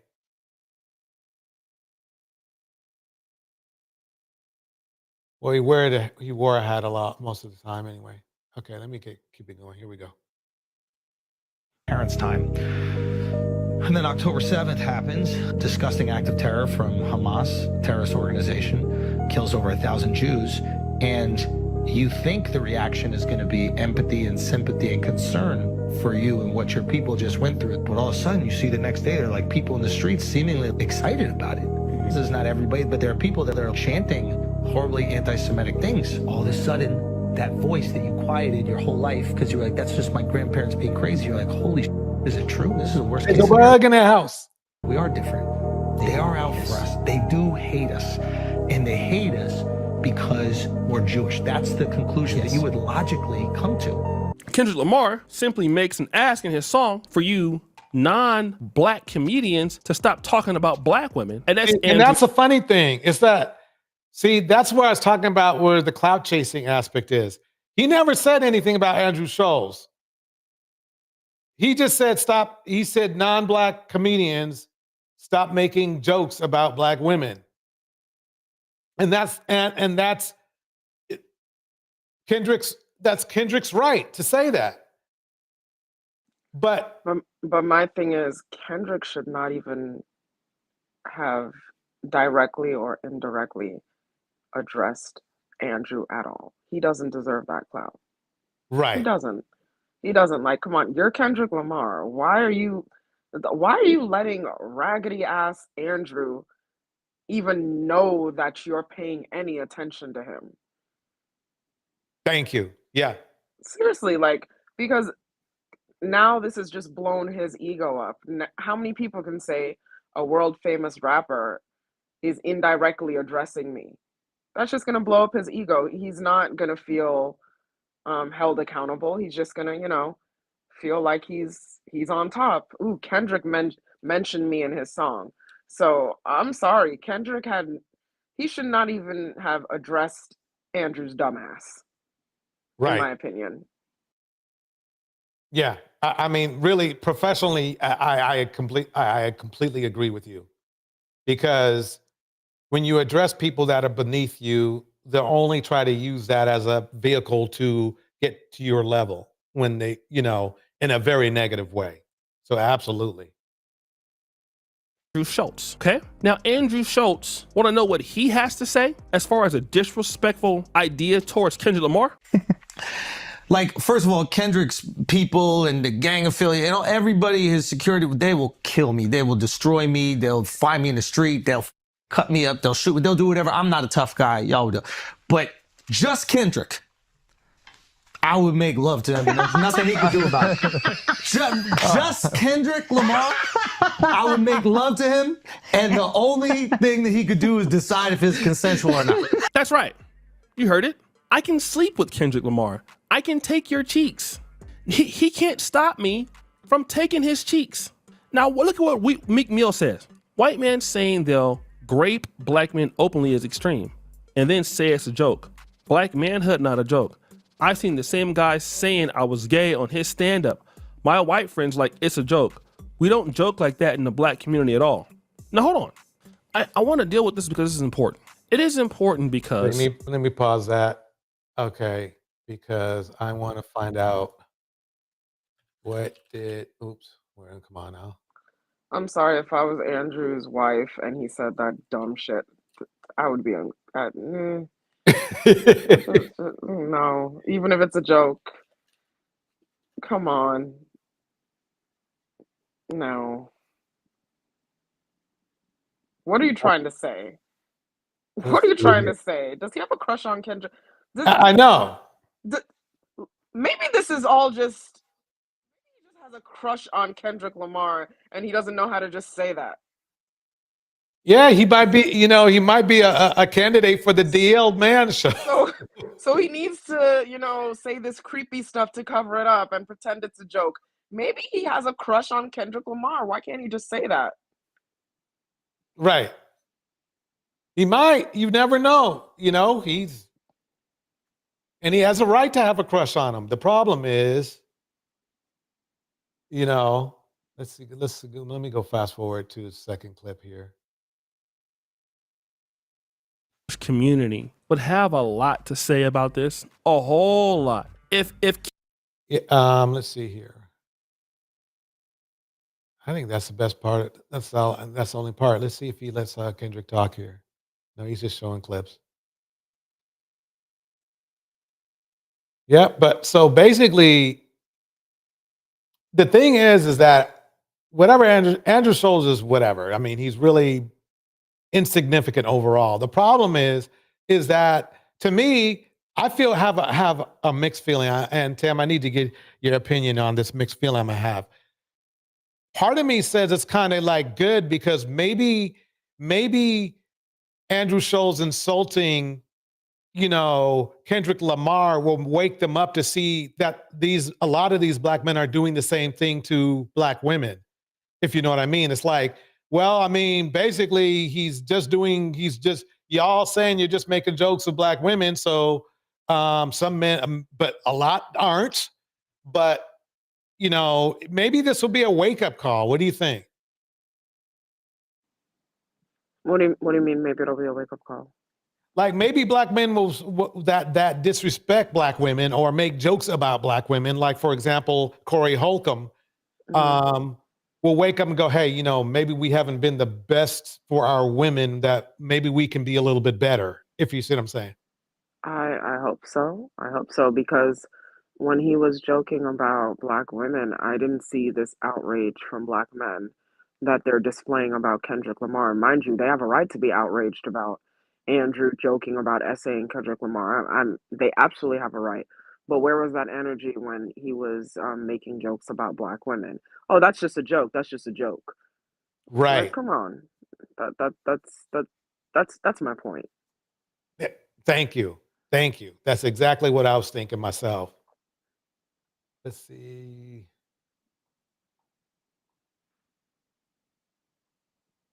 Let's see what Mark Lamont has to say. Wait, no. Pistol says you're reaching. You did. I'm reaching. Pistol, I'm. You think really, Pistol, really? Welcome, Bella Burrows. Pistol, I don't think so. I think, well, let's hope. I'm hoping more that it's a wake-up call. Let's say that. Maybe I'm just hoping, and that would be a form of reaching, I guess. So you know something, Pistol? You might be a little bit right. Bella Burrows in the house. Bella Burrows says Corey allegedly slapped a black woman just yesterday. Corey, who's Corey? Who's Corey? Wait, Bella, who's Corey? Let me play this one. Mark Lamont. Here we go. Kendrick Lamar has been buzzing for months. He has had the world in his palm for months. The entire music media is paying such careful attention to him and Drake simultaneously that there's little room for anything else. And that only got more intense after GNX came out, where Kendrick had that line, don't let no white comedian talk about no black woman, that's law, right? He's affirming the value of black women. He's affirming his commitment to protecting black women. He is saying we can't be mocking black women. It seemed like a fairly safe and reasonable statement to make as a black man, as a black artist, as a black rapper in particular. Well, Alfred Shulz decided to speak out about it. Now, if you don't know who Alfred Shulz is, Wait a minute. Bella just said Corey Holcomb just slapped a woman yesterday. Dang. See? Let me see if there's any of that video out, because that would be great. That would be see, yeah. And see, let me just stop stuttering for a minute here. Holcomb slaps girl. Okay.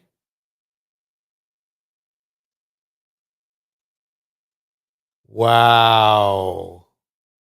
Let me put this up. Reporting live from Hyper Clubhouse in Atlanta for Comedy Hype News, I'm John Alba. Breaking news coming out of Los Angeles, veteran comedian Corey Holcomb has now been accused of hitting a female comedian at the Hollywood Improv in LA. According to the comedian Christina Payne, Holcomb would become upset during a roast session the other night and will ultimately hit her in frustration.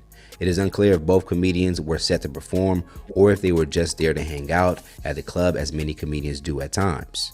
Payne will take this matter to the public this morning with a post labeling Holcomb as a woman beater. Her caption would read, "Now if I was a white woman and this little dick worthless piece of shit hit her, what do you expect to happen? So why should it be any lesser consequences if it happened to me? I was taught as a child to keep my hands to myself. Evidently, Corey Holcomb wasn't raised right, and his mama didn't love him enough to teach him to respect women.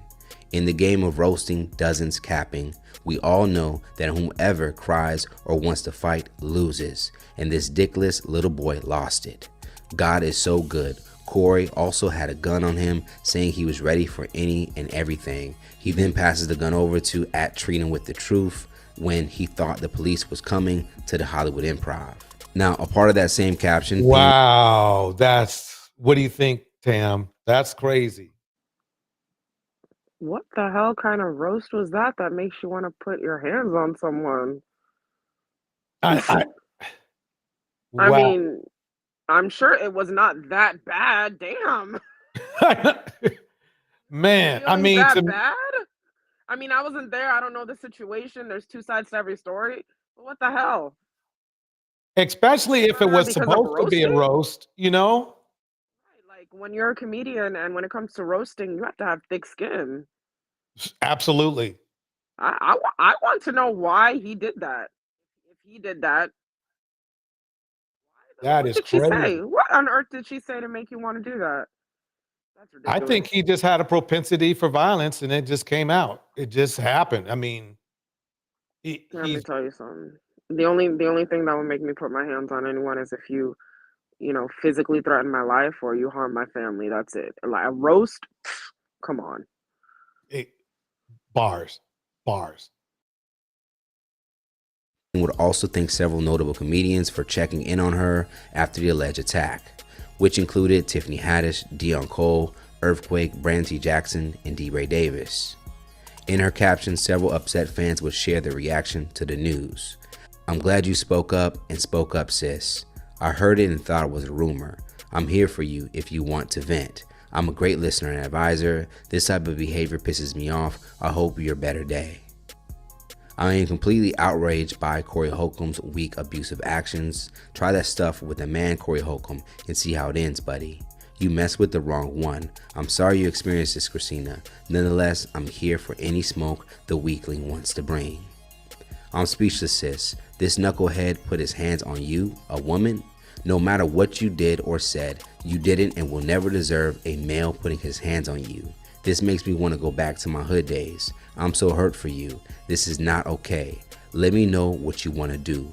I said what I said. Oh, that nigga's a bitch. From the looks of her Instagram, Payne is a veteran comedian herself who appears to have relationships with Dion Cole, Tiffany Haddish, the late Charlie Murphy, and even Dave Chappelle. According to Payne, there's also video footage of Holcomb allegedly hitting her, as she would share on her stories with a message that reads, F Corey Holcomb and his hoe ass mama who don't love him. In the video, she would go on to confirm that the Hollywood Improv may have the whole incident on camera. Ooh, I just got the best news ever from the Hollywood Improv. They just saw the footage, y'all. Oh man. I hate to say I'm sad that it happened to her, but I'm glad that he was exposed. Because I had a feeling he was that type of person. Not only because of this instance, but I do remember in the past, he had some jokes that weren't jokes. Like a lot of comedians, they will tell jokes that are actually real, that are real, that actually are events that actually happen, but they make them funny. And one of his jokes was about a woman who he made pregnant and how he callously, drove her to the hospital, to get that done, and how he basically, I don't even think he paid. He didn't pay or anything like that. He thought it was so cool how she just handled it and didn't say much about it and stuff. And he was disrespecting her at the time. And you would think, okay, well, that was a joke. So he probably added a little cuss word here and there to make it, the joke pop, as they call it back in the day. But no, this is how he is. He's literally telling you he's living that negative, abusive life.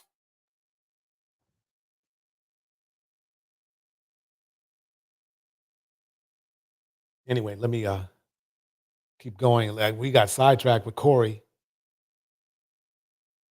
Let's go here.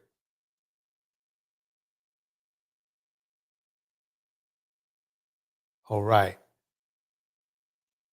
Okay, we've done enough of Andrew. Let's break down a woman's perspective.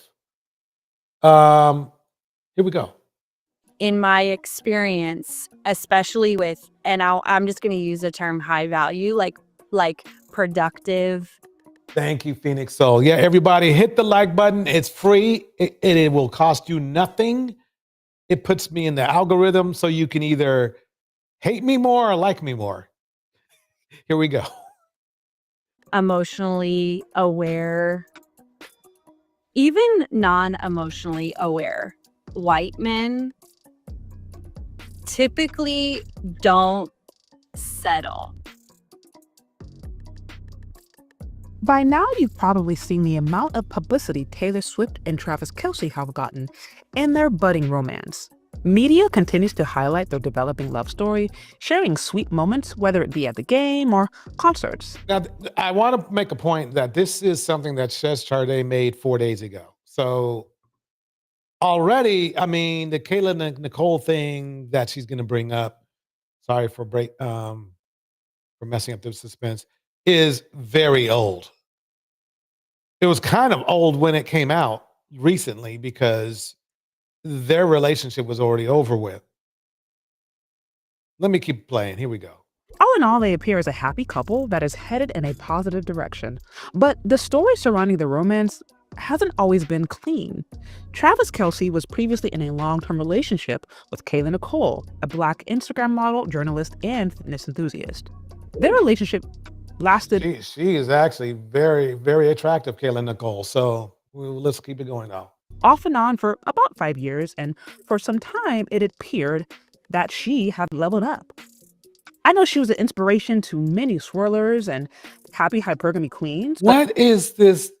It's like Ches has this obsession for women who date out. I don't know what it is, but it's kind of creepy. But maybe it's the crowd her crowd she's playing to. And it's weird because her channel has mostly men on there, and as I've repeated before, Black men date out more than Black women. So why did she have this swirler bug, in her nose or whatever? I don't know what to call it. It's weird. But after calling it quits, things got complicated. Months later, when rumors Kelly just said he was a narcissist, and there's a very good chance that he was, because she has no reason to bring that up. And basically, in what he does, a lot of football players and the history of it they basically narcissism will survive there anyway. But what I'm trying to say is this has happened a long time ago. What made Ches dig down year-old stuff? I don't get it. It's kind of like, why are you doing that, Ches? Ches, explain. If you want to explain on your channel, feel free to do so. I'm not trying to throw, smoke or whatever, but why are you always going after swirlers? It's like every day, Ches, you're going after swirlers. Are you anti-swirler? If somebody wants to date out, they can date out. I'm sure Kayla Nicole has dated, Black men as well, Asian men as well, whatever. She's a very beautiful woman. She probably can date anybody she wants to date. But, Ches, what's up? I guess that's what I'm having. I'm just kind of like weird. It bothered me that she's still doing this stuff. It's like, just leave women who want to divest alone, because they're not bothering you. You're bothering them, and then they have to come back and talk to you. So that's basically what's going on anyway. I don't get it, but it's like every video she makes, it's the same thing. I don't know. Tam, have you heard about her doing all this? Or what do you think? Well, I don't know about this YouTuber in particular, but as far as Travis and Taylor Swift, I'm just like, I think they're a cute couple, and he was with this woman. He used to be with her, who happens to be Black, and yes, she's gorgeous, and it didn't work out, and they both moved on. Who cares? Right. And that happened really, I think it's 2 years ago that happened. I mean, they moved on from each other more like 4 years ago, but this whole thing came up like 2 years ago, and then Ches is bringing it up now.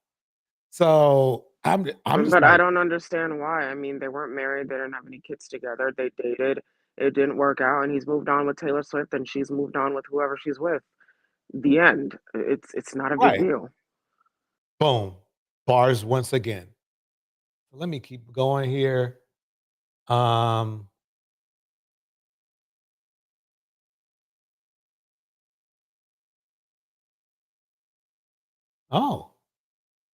I think that's everything. I think that's everything for the night. That's all the clips. You have any thoughts and or opinions from everything that we viewed tonight? What do you think? Andrew Shulz is a moron. Let me bring him on. Let me bring him on screen. So we okay. Well, my opinion of it all. Yeah, and I'm gonna play Corey Holcomb just because I think it'll sink in after we just heard the news about him literally hitting a woman. Good. This is my opinion of it all. I don't think he gets it. I really think he doesn't know that he's playing with danger. No. I don't know if Corey knows he's playing with prison. You know what I mean? You know, he's already wearing the orange jumpsuit already. I mean, the orange thing too. Oh my god! Say it again. That's one of I mean, basically, playing with prison. it's just he's really worse off than Shulz. At least Shulz is not. I mean, really, quite honestly, there's not much. They have footage. I mean, we just heard the woman say that they have footage, right? Oh man, I don't know what he has left in the bank. I don't think he makes that much money. Let me check. He needs to stay away from Kendrick Lamar. That is very suspect. Saying I'm going to make love to Kendrick Lamar and he has no choice in the matter. No. That is very suspect. Yep. That is very suspect. Kendrick Lamar, please don't be walking around without security. Andrew is trying to take your butt. Yeah. I mean, if it's not Shulz himself, it's probably one of his fans, you know? Corey Holcomb net worth. Oh, now I see why he does this kind of, you know how much Corey Holcomb is worth? Let me put it on the screen. $1 million.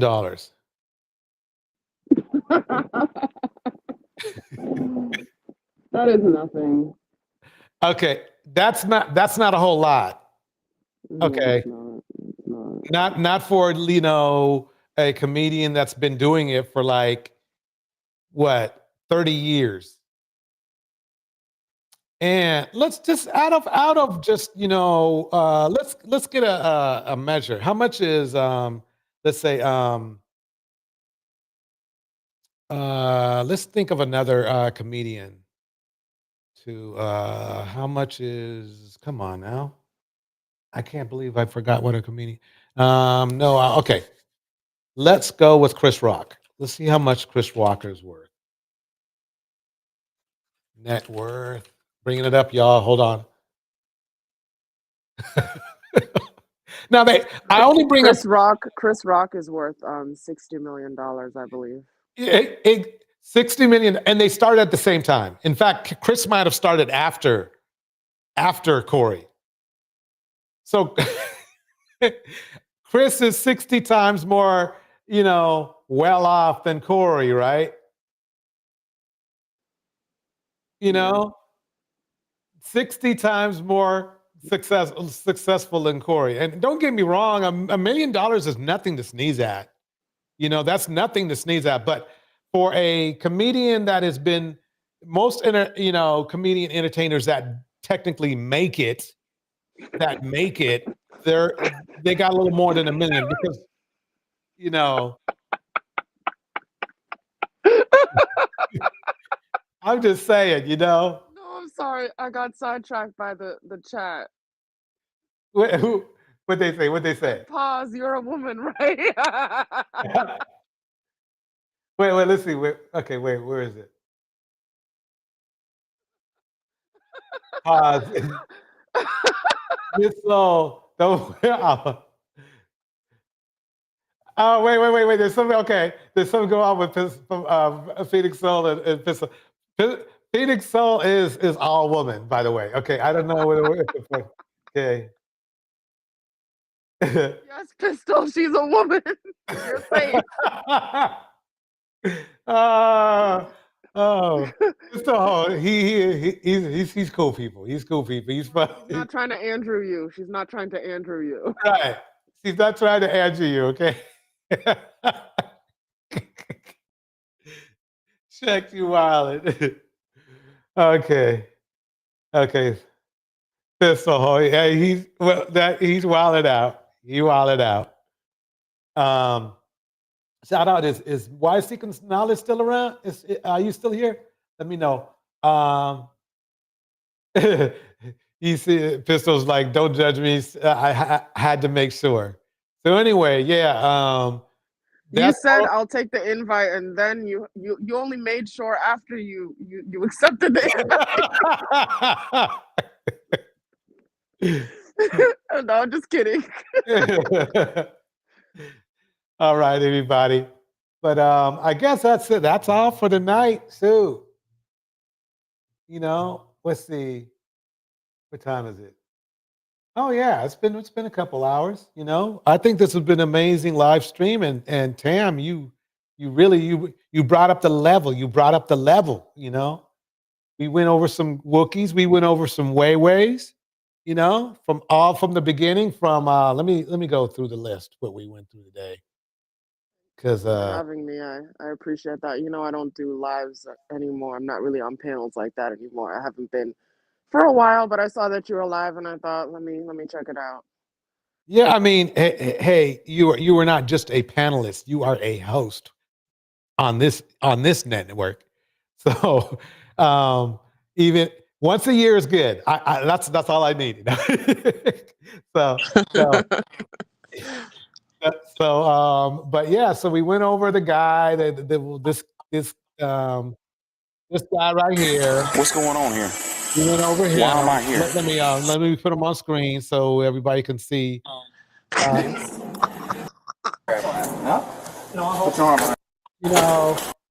He definitely, yeah, Give me right here.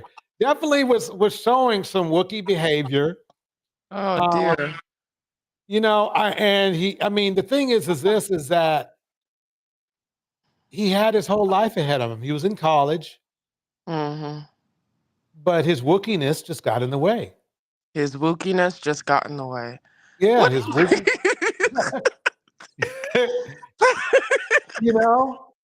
Pistol. What do you mean? What do you mean, Tam, mind your business? This is a public live. This is everyone's business.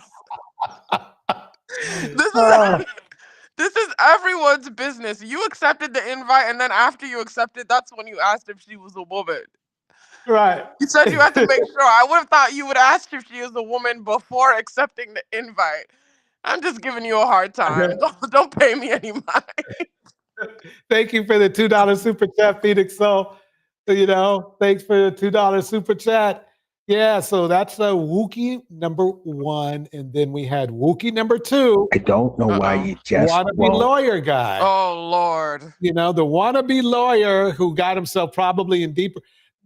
You know what's funny, Tim? I don't think people understand that if you piss off a judge, they might not give you a good, a ruling in your favor. No, it's not that. It's just sovereign citizens, they like to play dumb. They really like to act like they don't know what's going on. And the thing is, they just waste the court's time. That's it. And it's ridiculous. So it's not about I mean, during sentencing, if you give the judge attitude, that could affect you. But this BS during a preliminary hearing, all the judge is trying to do is just trying to get through the day. And when you're wasting his time, it's just annoying. So. Oh, look, Darnell's here. Hey, Darnell. Let's see, Darnell. I dropped the link just in case you want to come up. Come up. Say hello. I thought I was going to end. I guess not. All right. So yeah. I mean, that's I've seen. There's actually sovereign citizen, court channels that are hilarious. They be going in. Oh, let me get back to Phoenix Soul's super chat sticker. She says, parrot character doing a shaka sign with his hand saying cool. Okay. And then Darnell is like saying, super chat, USD. Okay, good. Okay, that was $2 USD. Okay. DJ, you and Miss Tam, why are you I think you're younger than him, but hey, there's full respect though. Miss Tam should do more collaborations, Thanks, Darnell. But we'll see. Maybe so. you know. We'll see. We'll see. I don't. Like I said, I don't really do lives and panels anymore. It's a once in a while thing for me. Yeah, I mean, Darnell, it's like this. It's like this. We do collab once a year, you know. Once a year. So you better catch it then. Once a year. Oh, Pistol, you still flirting with Soul? Look at that. That's cute. Hey, Pistol, Soul can sing. She can sing beautifully. So, I mean, she can sing. Soul, let me hear your chops. Soul, let me hear you sing. So let me. Phoenix Sun was saying, no, don't let Darnell. What? Why? What's wrong with Darnell? No, Darnell's cool. He's cool, but sometimes he says stuff, you know, from time to time that we like Darnell. You know, so let's see what else here. Who else did we go over? The Sovereign Citizen. Then we went over Wade. Okay, I did. Mr. Wade. You know, right here has Wookie and Wookie's sister on the phone. Exactly. Wookisha. I mean, his sister sounded like he was tired, like she was tired of him. So yeah, she sounded like she tapped out. You know. Phoenix, so here we go, putting me on the spot.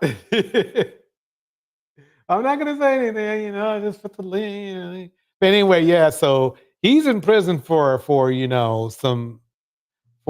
bad things. Let's just put it that way. And him wanting some, you know, Vaseline and some female deodorant. He didn't say, you know, deodorant for men. He said deodorant for women. He has a prison wife in jail. I'm convinced. Why does he need hair ties and female deodorant and Vaseline in prison? He has a prison wife. Yep, that's what I'm thinking.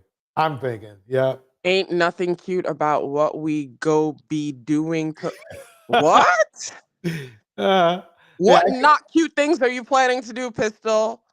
That's none of my business. That's none of my business. Yeah. And then we have Ryan Clark. Okay, so this story regarding. Let me pause this. And then we have, Ryan Clark right here. Where is he at? You know, who spoke some glowingly words. And the thing is that what I found most important about this clip and this message was Ryan Clark broke down why, very succinctly, by the way, why Black women should be respected. And he expressed his own experiences that he had with Black women on how they held him up, if you know what I mean. They held him up. And this is from his wife or former wife to, you know, his mother. And so you could understand why he took offense to what Andrew said about Black women, is that, wait a minute, you know, basically, yeah, that's just pretty much it. Oh, okay, let me see. Darnell's in the back. Let's see. I'm still trying to get used to this thing. Oh, okay, here we go. Let's see if I can, there we go. Okay, there we go. Welcome, Darnell. Hey, DJ, how you doing? Doing good. All right. How about yourself, Miss Tam? Good to hear your lovely voice, as always. I'm sure to Hey, be Darnell, on this how are meeting. you? 1 second. Let me see if I can get Darnell's mic down just a little bit. I think I can do that. Okay, go ahead and talk again, Darnell. Mic check. Yep. Can you hear me? Yeah, do it again. How are you, Miss Tam? How you doing? I'm fine. How are you? It's good to see you or hear from you. Yeah, you too. Well, personally, I'll be honest with you. I do miss your lives now. You know, I used to love your channel. Oh, thank you. I told you, Tam. I told you. Yeah. They be missing your lives. I mean, I got tired of it. I was just like, meh. Well, I mean, I liked your lives. So did Buck, he misses your lives, and you know, there's I a lot of appreciate people. that. I appreciate that. Maybe one day I'll do a live again. Yeah. But how are you, Darnell? How are you doing? Oh, I'm all right. I'll keep it brief, but I went to earlier this year. I went to rehab for alcoholism. Oh wow. Okay. Okay, Yeah, that's very big of you. yeah. So I got off the sauce. Okay. And How long have you been sober now? I've been sober. Well, I got out of rehab in May. Okay. And I'll be honest with you, I have had a couple of drinks since then. Okay. I almost relapsed. I think it was August. I almost relapsed, came pretty Right. close. But But for the most since that time in August, you've been sober? not the whole time. No, it's like once a month. Election night, I think. Election night, I got was yeah. I needed a drink election night. Let's just say. Well, let me ask you something, Darnell, and if you feel I'm getting too much in your business, then stop me anytime. Do you attend AA meetings? I need to start again. I was, Okay. but I need to start again. Okay, yeah, I would highly recommend you go to AA meetings, and you should get a sponsor. Yep. If you don't have one, you should definitely get one. Yeah, absolutely. Absolutely. I just, I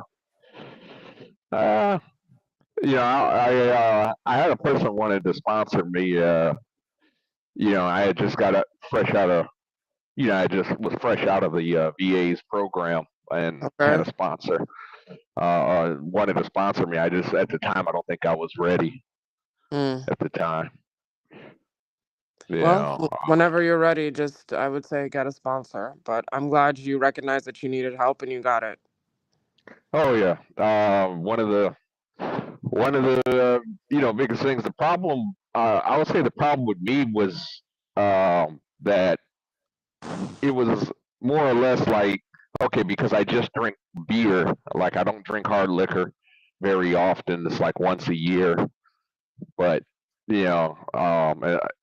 even a lot of friends I had were like, "You don't have a drinking problem. You drink, you drink 2 to 3 beers and then you call it quits." But the problem was, it was daily. It was a daily drinking kind of thing, and it was the fact that I needed, literally, I had to have It got to a point where I actually had to have a drink. Like my body would shake and I'd get all this anxiety. Right. So then you recognize that you do have a dependency on alcohol and you did something about it. So I'm proud of you for that. Thank you. It wasn't easy. I had to get injections of naltrexone. Oh, that is a painful injection. Wow. But I found out But I found out while in rehab, alcohol and heroin uses the same receptors on the brain. I had no idea. Yeah. So it was like, definitely had to, I guess that's why I couldn't stop. It's kind of the same thing with someone that uses heroin. They can't stop either. They have to have methadone. Otherwise, they go through it's just the withdrawals.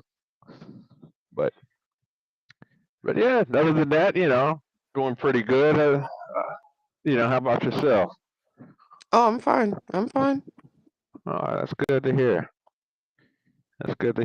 Yeah, I was just listening to you and DJ go, to your commentary. It was a definitely very interesting show.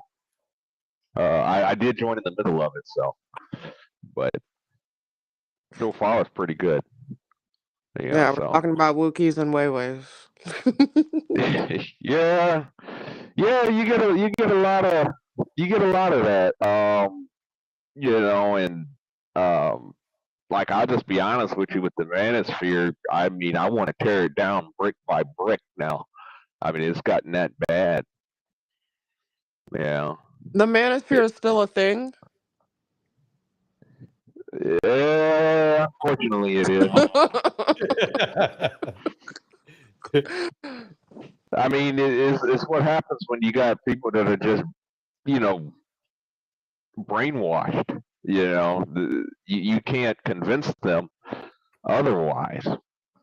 You can't convince them that, hey, that this don't sound right. You know what I mean?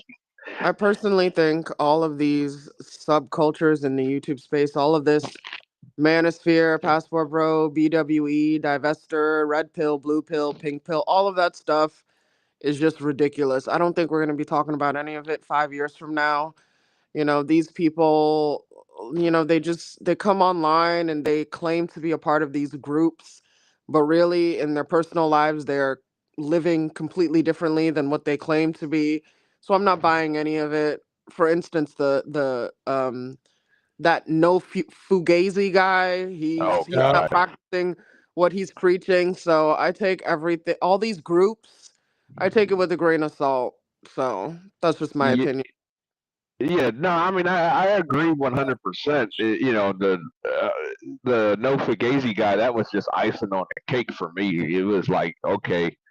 I mean, I'd already, seen it with Fresh and Fit with Donovan Sharp, but then with No Fugazi, that guy, literally, like, when I first heard about BWE, what they were saying was, okay, it was an attempt to bash black women, and I said, no, it's not true, and all this other stuff. Come to find out, though, like when the man says, don't date single mothers, but then you're up here with BBL Becky with the good hair,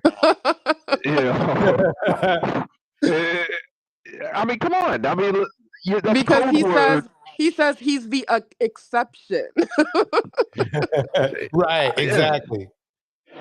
I mean, but when you start having all these exceptions to a rule, then is it really a rule anymore? Right. Everybody plays the fool sometimes, baby. No exception to the rule.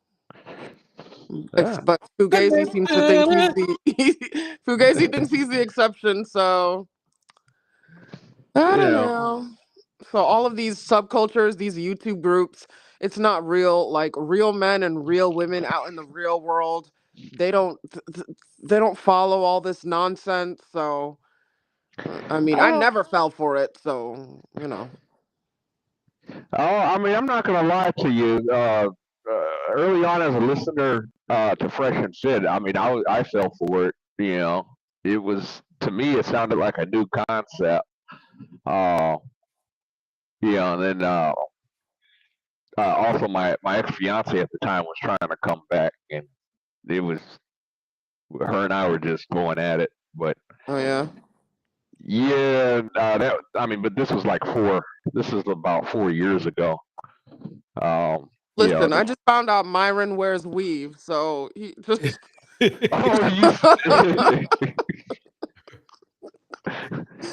The man weave. Yeah, I explained the whole thing, how they glue it, to the scalp and everything. Yeah, so did Tree 411 did episode on that. Yeah, she did an episode on Myron's alleged wig there. But hey, it's his hair, right? He bought it, right? Or his non-hair. Yeah, but it's just gotten to the point. The only thing that I do disagree with you on, Tim, is that I do think that it is becoming bigger. It's social engineering, that is dividing us. I mean, so I do believe, like, and not to get too political here, but just look at the election of now President-elect Trump. No comment. I've always been this way. I make it a rule. I don't publicly discuss politics on any platform. But go ahead. Okay. I'll just. I mean, no. You could say whatever you want. Like, you're free to. I'm respectfully not going to comment to any of it because I don't discuss my personal politics on any platform publicly, but you can go ahead. Okay. I respect that. But just, I mean, you just look at, you know, how Trump was able to, you know, it's kind of weird how all of a sudden, like, you know, black conservatives, which there's nothing wrong with a black conservative, nothing wrong with that, you know, but it's just kind of weird how he was able to, you know, split the black vote the way he did. I mean, I believe he got, as far as black men are concerned, I think he, you know, I think he got like 1/3 of black men, I believe, which is unusual for a Republican candidate. But he also got Latino men, you know, and it's just crazy to me how he says these things that he says, and I believe that we're just being socially engineered. So I think it's a growing. I think it is a growing trend. I think Gen Zers in particular. I think Gen Zers are susceptible to programming. I think it's more like basically them wanting to find out. Yes, and hey, let's have them find out. You know, it happened once; it's going to happen again. Sometimes people they don't get it the first time around. That's my opinion. Yeah, but you know, I think Andrew Shulz is bisexual. You just came out of the blue with that. Yeah, I think you got to. I think you're onto something, Tam. I really do, because it's not like it's almost like he reached to make that opinion about Kendrick Lamar, and then he went all out to explain, how and everything. That was kind of weird. I think he made fun of black women because he thinks they're his competition because Kendrick Lamar likes black women and he has a crush on Kendrick Lamar. And I think you're onto something. I think you're onto something for sure. I just think I think it's just about the money, really. For whatever reason, a lot of these podcasters feel that the bashing of women, in particular black women, is like a cash cow. Kind of the old, you take something that might have been an old joke within the community, and now you put it into, you change it up a bit, and now you put it into the mainstream, and for whatever reason, it's just taken off, which is crazy. It's crazy to me, that these guys are, bashing black women the way they do, and making money. I mean, just look at look at Fresh Fit. They've been demonetized on YouTube, and they're still making money, hand over fist. I mean, they're not making as much as they were when they were monetized. As far as Adam Schultz, I don't know how his podcast fares. As far as how much money they rank in, but for whatever reason, the formula of bashing black women seems to be a money maker, which kind of shows you there's something wrong with our society, I think. Me personally, I'm no longer fazed by it. I stopped being fazed by these podcasters and these YouTubers, looking for shock value, because I just figured out a long Shock time ago value, they're just perfect. Yeah, they're just looking for views. That's it. You really can't take them seriously at all. The problem with that, though, Miss Tam, is that like I look at this. There's a clip that went viral when Sneeko was in the airport. I think he was in London Heathrow, I think, and two kids. They couldn't have been older than 10 years old, right? They saw Sneeko, took a picture. Can we, get a picture? Can we have your autograph? This and that. Seemed normal, and then they, at the very end, they say free top G, fuck, or F BITCHs. You I'm know? sorry, 10-year-old boy said this? Yes, you can look it up. Where was their mother and father around to smack them in the head? That's a good question. Because I'll be damned if when I was 10 years old, I would be speaking like that. Yeah, but that's the problem with. But now you understand what I'm saying is that. Then it's on the parents. Why are you because this is the thing. Listen, I don't have children yet, but I don't either. yeah, I'm a 90s baby, okay? The internet is raising a lot of these kids. Good That's the point. problem. Very The good internet point. is raising them. Absolutely. I mean, it is, it is raising them, but again, but that, to me, if you don't start shutting it down, I mean, what I see is people not realize, kind of like rap music. You remember the old argument back in the 90s with rap music? Same exact argument, where you're going to have a growing demographic of people that can't realize entertainment and shock value and real life.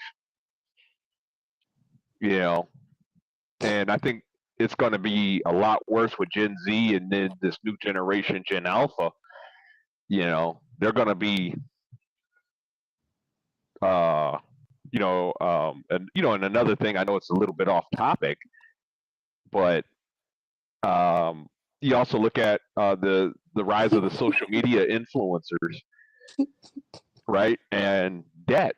I mean, just look at all these people that are just in debt up to their freaking eyeballs because they're I can teach you how to leverage everybody. It used to be back in the 90s. It used to be like a little late night infomercial. Right. That was it. You had to be up at like 2:00 in the morning, watching that crap. Attend my seminar and now it's all online. Right, but a lot of these influencers, they're being exposed as scammers. I mean, the Hawk to a girl, like she's allegedly scamming.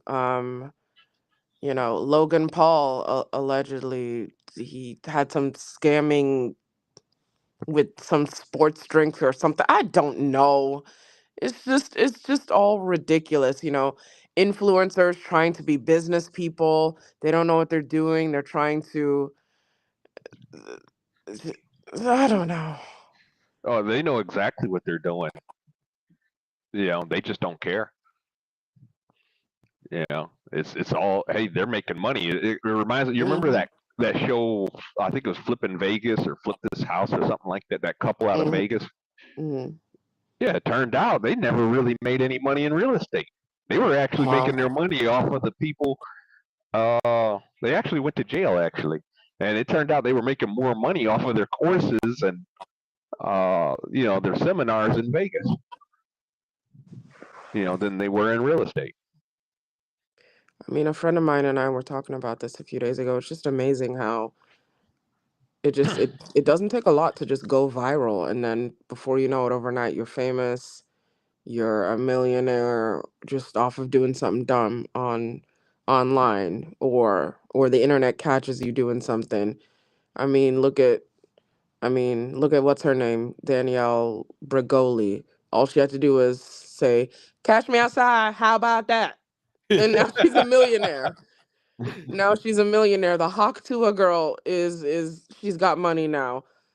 Jake and Logan Paul, they're millionaires because they were being ridiculous on Vine back in the day. It's just but the one thing I will say about those people I just mentioned is that it happened by accident for them. Danielle, she didn't go on Dr. Phil expecting to be famous, I'm sure. I'm sure she thought, I'm going to go on Dr. Phil, I'm going to act foolish, get my little 10 minutes of fame and I'll be done with it. But she made her iconic line and boom, now she's a millionaire and people are still talking about her 11 years later. You know what I mean? But people see that and they try so hard to go viral. They start doing whatever ridiculous thing they can to go viral because they're just chasing fame. They want the instant gratification. They want to cut corners. They want a shortcut to success. You know. Yep, and that's the problem that you're going to see with the next generation. They're going to be more broke. My opinion. I think more and more men are going to grow up actually misogynistic, and I think women, they're going to be more a lot more misandrous. I mean, it's going to be a lot of extremes, I think, and to me, that's what scares me. That's what I mean. America is one of the greatest countries in the world right now. I mean, I'm not trying to sound like, I'm not trying to sound like a flag waving, propagandists here, but when you look at it, we are one of the greatest countries, but it's not going to be the Russians or the Chinese that are going to bring us down. It's going to be ourselves, with the social engineering. That's a good point. Yeah. Soul, you're gonna go on a date with Pistol? Who? She was just. Yeah, everybody's watching when Soul and Pistol are talking. Pistol likes Soul. I want to know if she's gonna give him a chance. I like to see love blossom. Soul, Pistol likes you. Give him a chance. He's bringing out the guns though. Like Soul says, Soul means sun, right?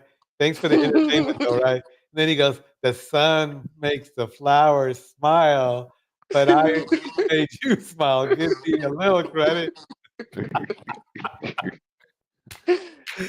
Oh, Come man. on, Soul. He likes you. Give him a chance. Yeah. Give him a Oh, chance. man. Damn. Oh. Don't do all that. Oh, man. So I guess we will go ahead and No. I said we were going to shut it down probably about a half hour ago. So No, Soul, don't do that. Don't do the throw up emoji. That's not nice.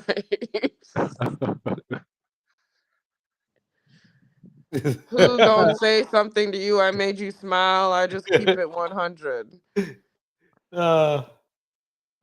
Pistol hold. Why do they call you Pistol hold? Pistol that's a hold. good idea. Pistol hold, yeah. Yeah. Why do they call you that, Pistol hold? What's the backstory?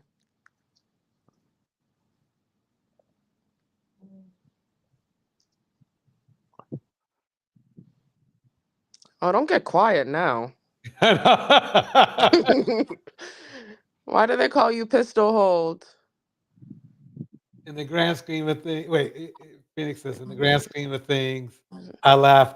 So I guess that means I smile. It's now the Phoenix Soul Pistol Hold show. Damn, Soul, you're low key cooking Pistol. Why are you doing that to him? He likes you. She admitted it. She can't admit I made her smile. Crazy word. He likes your smile. He likes your smile.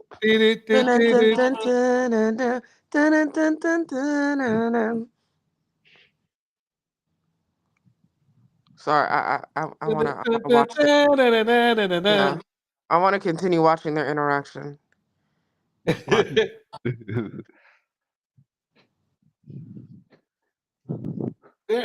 CCW48.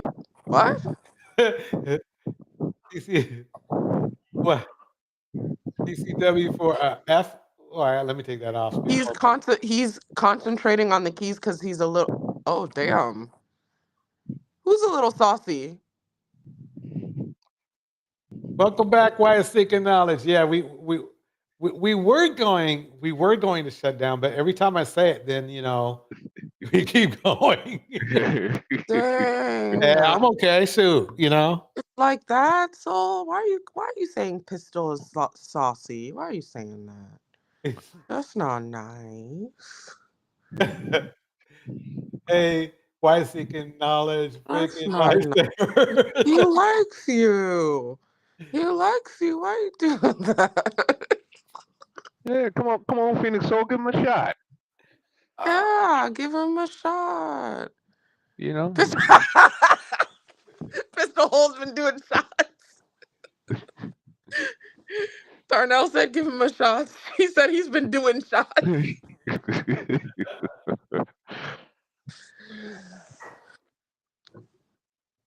Damn, I'm sorry, Pistol Hold. I tried to help you. I told her to give you a chance, but she didn't want to. She got this poor guy drinking. He said I'm a beast. Who's sauce? Pistol Hold, don't call yourself that. Don't call yourself a real beast. Don't need to call themselves beasts. You know that. This girl said, "Y'all sound like you're mating puppies."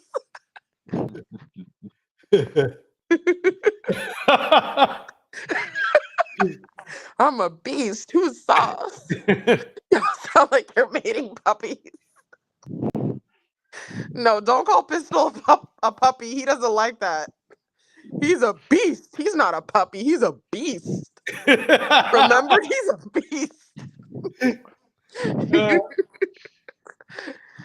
No, he is a beast. He is no puppy. Oh, he said a shot of Soul. Oh, see, Soul, he's not giving up. He likes you. You keep low-key insulting him, and he loves it. Yeah.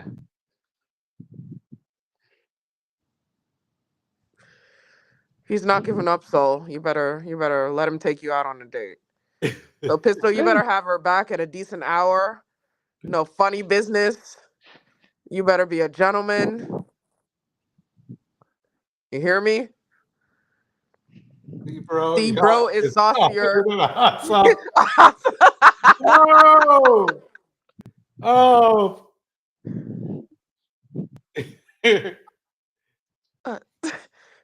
She said you're saucier. She said you're a hot sauce factory, Pistol. Oh, you said you like being used that way. Oh, okay. Okay, whatever you're into. So are you a sub, Pistol? No. Okay. No, okay, now I'm going too far. I take that back.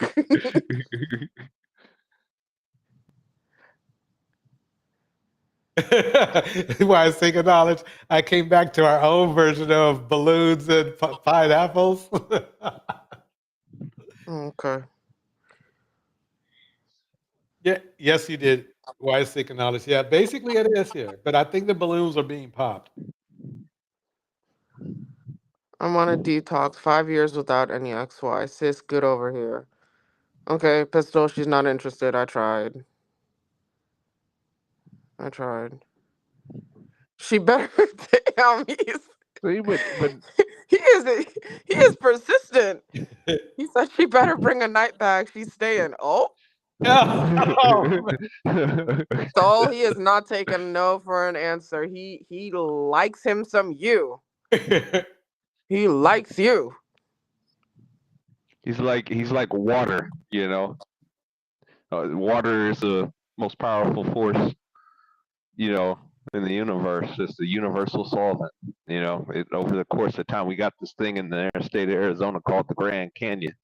It was built Soul by and Pistol, water. you guys are together right now, aren't you? You guys are just trolling us. You guys are on a date right now. You guys are holding hands. You guys are cuddling right now. I think you guys are just trolling us. Soul, stop playing.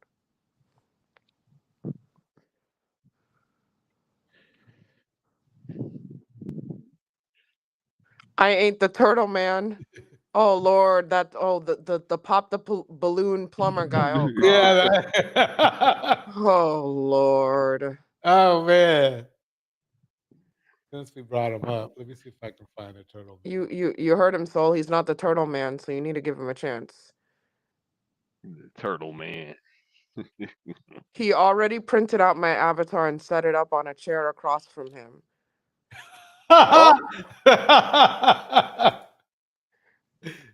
Oh, Soul. He said, "Pack the bonnet, baby." Oh, you see that?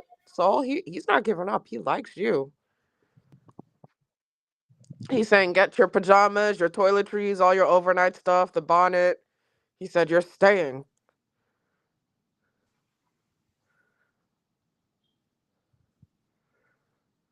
They're together right now. They're trolling us. Oh Lord, DJ Torch, please, please. Oh God, this nonsense. He said, I'm about to hear it. I'm a Accounts if we were going to licensed be going through a plumber. dating show. You know? I'm a licensed plumber. Don't have a career, nothing really going for yourself. Okay. All right. Wait, So we did I want get. to stop this for a minute because this is hilarious what he says here. Listen. And what do you do? I'm a licensed plumber. Okay, watch what he Oh, says. very cool. What you didn't tell everybody is that he just got out of prison. And now, what do you look for in a woman? Wait, is that true? Yeah. Yeah. Oh no. Yeah, you did a live on him, remember? I know, but I didn't know he was in prison. Oh, I thought you had discussed that. Yeah, he was in prison. Oh yeah. Okay. Yeah, his ex not baby mama, but ex-girlfriend, I think. She came public and revealed, the type of guy that he is. Well, I knew about all of that, but I didn't know he was in prison. Mm-hmm. Okay. I look for a woman that's not promiscuous and has a career going for herself. Okay. Yes, ma'am. And now, what are some of your deal breakers? Deal breaker, being promiscuous, not cleanly. This nigga was in jail. Did this guy just say not cleanly? Yeah. Oh Lord. I Not mean, cleanly. I mean, I know what he was trying to say, but come on. Not cleanly. Right. Anyway.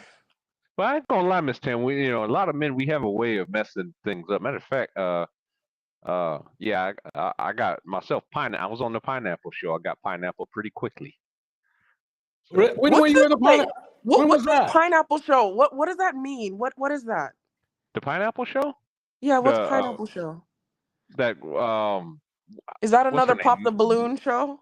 It No, was actually came out before Pop the Balloons. Yeah, But yeah, Melly Monaco, I think her name is. What? What is pineapple show? What does that mean? Okay. So, go ahead, DJ Torch. Go ahead. No. Go ahead. I'm gonna bring it up. Go ahead. It's basically, so there's a woman that comes on the show.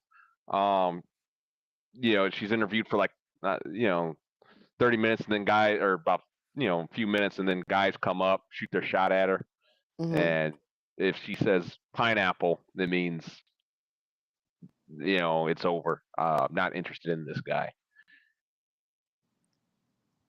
But if she says no, the woman, right, if she says pineapple, that means she's not interested. So what must she say to show that she is interested? Orange, apple? How does the show work?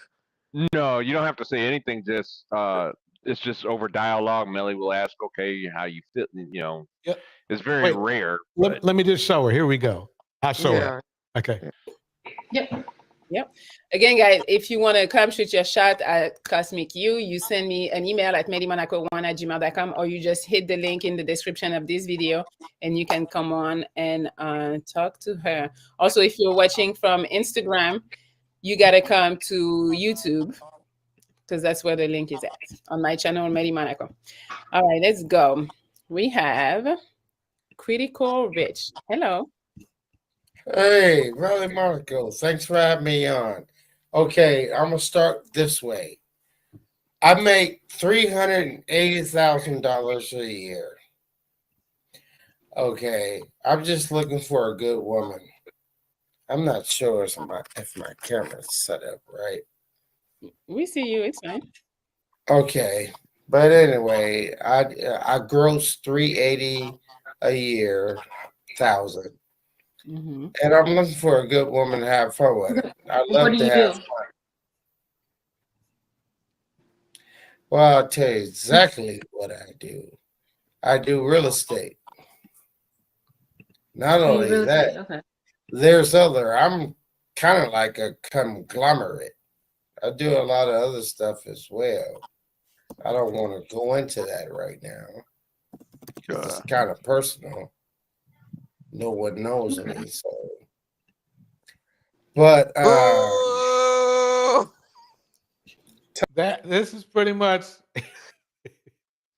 I'm sorry. I'm not impressed. Just something just seems very, very off already. But that's just my opinion. Yeah, it's kind of a red flag when a man, I also do other things, but I don't want to talk Right. about that, I mean, kind of. he's just, I make $380,000 a year, and I'm looking for a good woman. Right. I do real estate, and I do some other things, and I'm not gonna get into that. Come on. This is what she said. Pineapple. Wait, what'd you say? Pineapple. That means get him the heck out of there. Yep. So yeah, then we have let's see her bring up a let's see what she said about him. Yeah, ask you a question. Because they're gonna come, so I'm gonna ask for them first. What is your relationship with the father of your kid? Co-parenting. I think over the years it has gotten better. It was a little rocky at first, but it's good. Okay. Oh, how long ago were you married? We divorced January of 2018. Oh, okay. It's been a while. It's been a while, yeah. Okay. What is something toxic about you? I overthink a lot. That's not really toxic, but Y6 says, yes, DJ Cap, and a good woman is subject to what he means by it. He might mean a woman who eats his duck butter and doesn't complain about cleanliness. SMH, LOL. Especially okay, let me go to the next guy.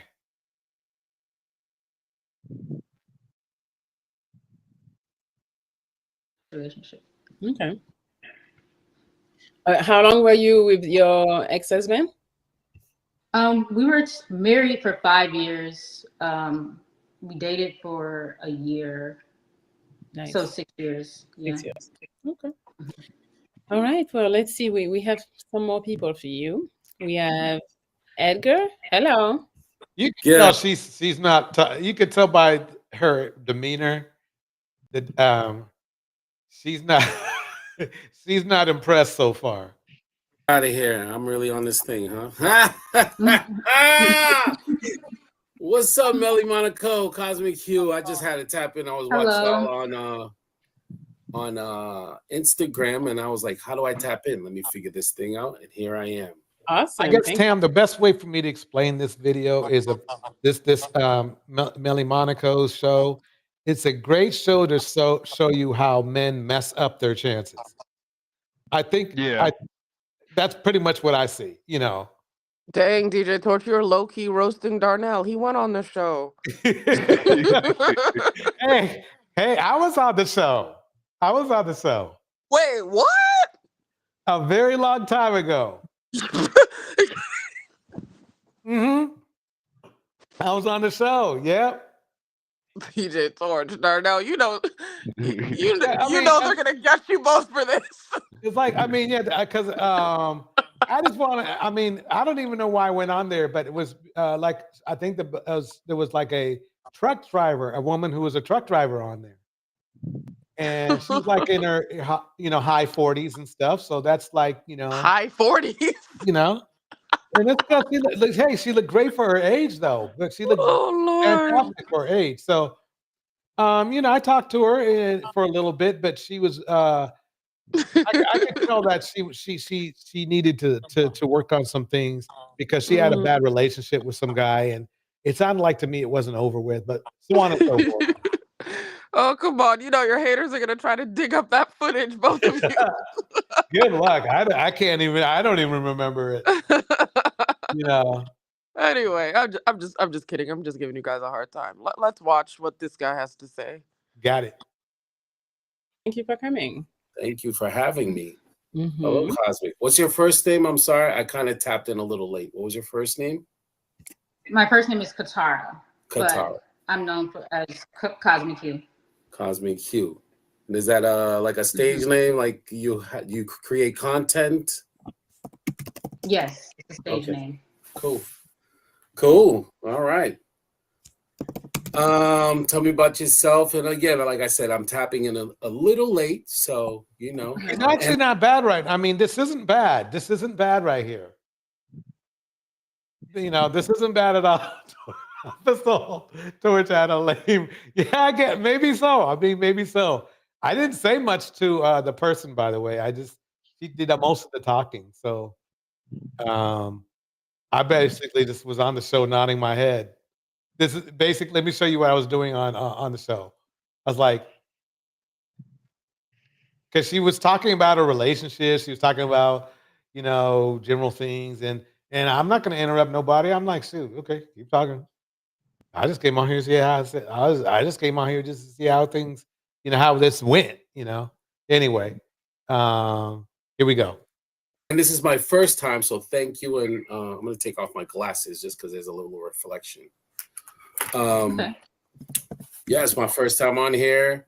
I've heard about the show. I understand, but I'm not fully versed in the pineapple sphere, but I've heard and seen clips of people getting pineapples based on, you know, comments or things they didn't line up with. Get on with it. So pretty much you can just, you know, why? Just tell us about yourself. Come on. Right. Yeah. I was thinking the exact same thing. It's like, okay, guy, let's get into it, you know? And I mean, you could see she's not about it. This woman right here is serious, you know? you can just have a regular conversation, kind of like a mini date, and if she's not really feeling it, she will say pineapple, and then cool. So this is it's essentially over. like Yeah. speed All right, dating. Yes. You nailed it. That is what I would call this. Yep. A little bit about me. I'm 51 years old. Oh wow. Hey, I have to hand it to him. He's looking. He looks good for 51. Yes, he does. He's and that's rare on this show. That is a very rare thing. Trust me. Okay. Marketing director for a dance studio in Martha's Vineyard. I was also in finance. Did he say a dance studio in Martha's Vineyard? Yeah. I heard. Yeah. Okay. I had two young children, married once, and you know, I am single 100% and chilling, you know. Travel a bit around the world and back again, and that's pretty much what I can offer now. If you have any questions for me, okay, all right. Okay, you Not say bad. you're 51. I have He's to say, doing okay. He's doing. Yeah, he is. He's making a small comeback. He's making a comeback. He is. I'll give him that. very younger. I get that a lot. I know. There you go. He takes care of insane. himself. I have a you know, it's crazy. I have a 31-year-old son that I hang out with sometimes, and like, Wow. you know, we tend to sometimes there's situations where the women be like, hold up, what am I looking at? You know, which is cool, you know. But like I said, you know, I have a young spirit. You know, I'm a man of the community. I like to keep myself fit and have a good time. You know, Okay, nice. there's no filters. I actually literally, and it's funny because I was working and I said, let me just tap into this thing. So I didn't even like do anything. It wasn't like I was prepared. I literally just tapped in. No filters. I think he might be gay. Okay. See, I was a bit impressed up until he said, I have a 31-year-old son that I hang out with sometimes. That's weird. That's just a weird way to describe your relationship with your son. Right. I have a 31-year-old son that I hang out with sometimes. Like he's talking about a homeboy. Mm-hmm. Right. Okay. Phoenix. You think he's gay? I don't know what's giving me that vibe. I think there's something there. And the weird thing is that I'm usually right. So let's see what happens. Okay. Yeah, This no. is me. Okay. Yeah. So I'm into modeling, acting. Cool. What else? I like to travel. Huge foodie, and I'm huge in the health, fitness, lifestyle. So I thought for a second she said huge booty, but she said huge foodie. Foodie as in food. Okay. But she's so serious. She doesn't seem like she would be like an entertainer of any kind. She seems more like a CPA or somebody. You know what I mean? Well, you never know. True. Very true. That's a plus that you mentioned that. Yep. What else?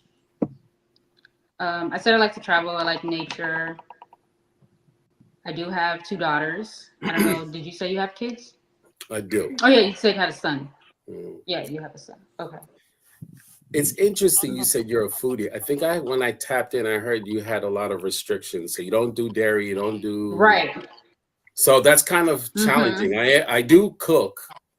It is. Oh. I'm You sorry? say you don't cook, but No, I do cook. I find a lot of restaurants that caters to my allergies and stuff. Okay. So that's but what he's trying to say, young lady, is that he is the restaurant. You know. Now I still think that don't get me wrong. I mean, all men should cook because we need to fix our own meals and stuff. But you know, that's it's just kind of edging him. A G meter for me is like it works at increments, and then when I hear things that these men say, that's when it goes one way or the other way. For me, saying that they're have an affinity for men or not. Let's put it that way. One of the hobbies I like traveling and finding excellent restaurants. So basically what she's saying is that she doesn't care he can cook. We're going to restaurants.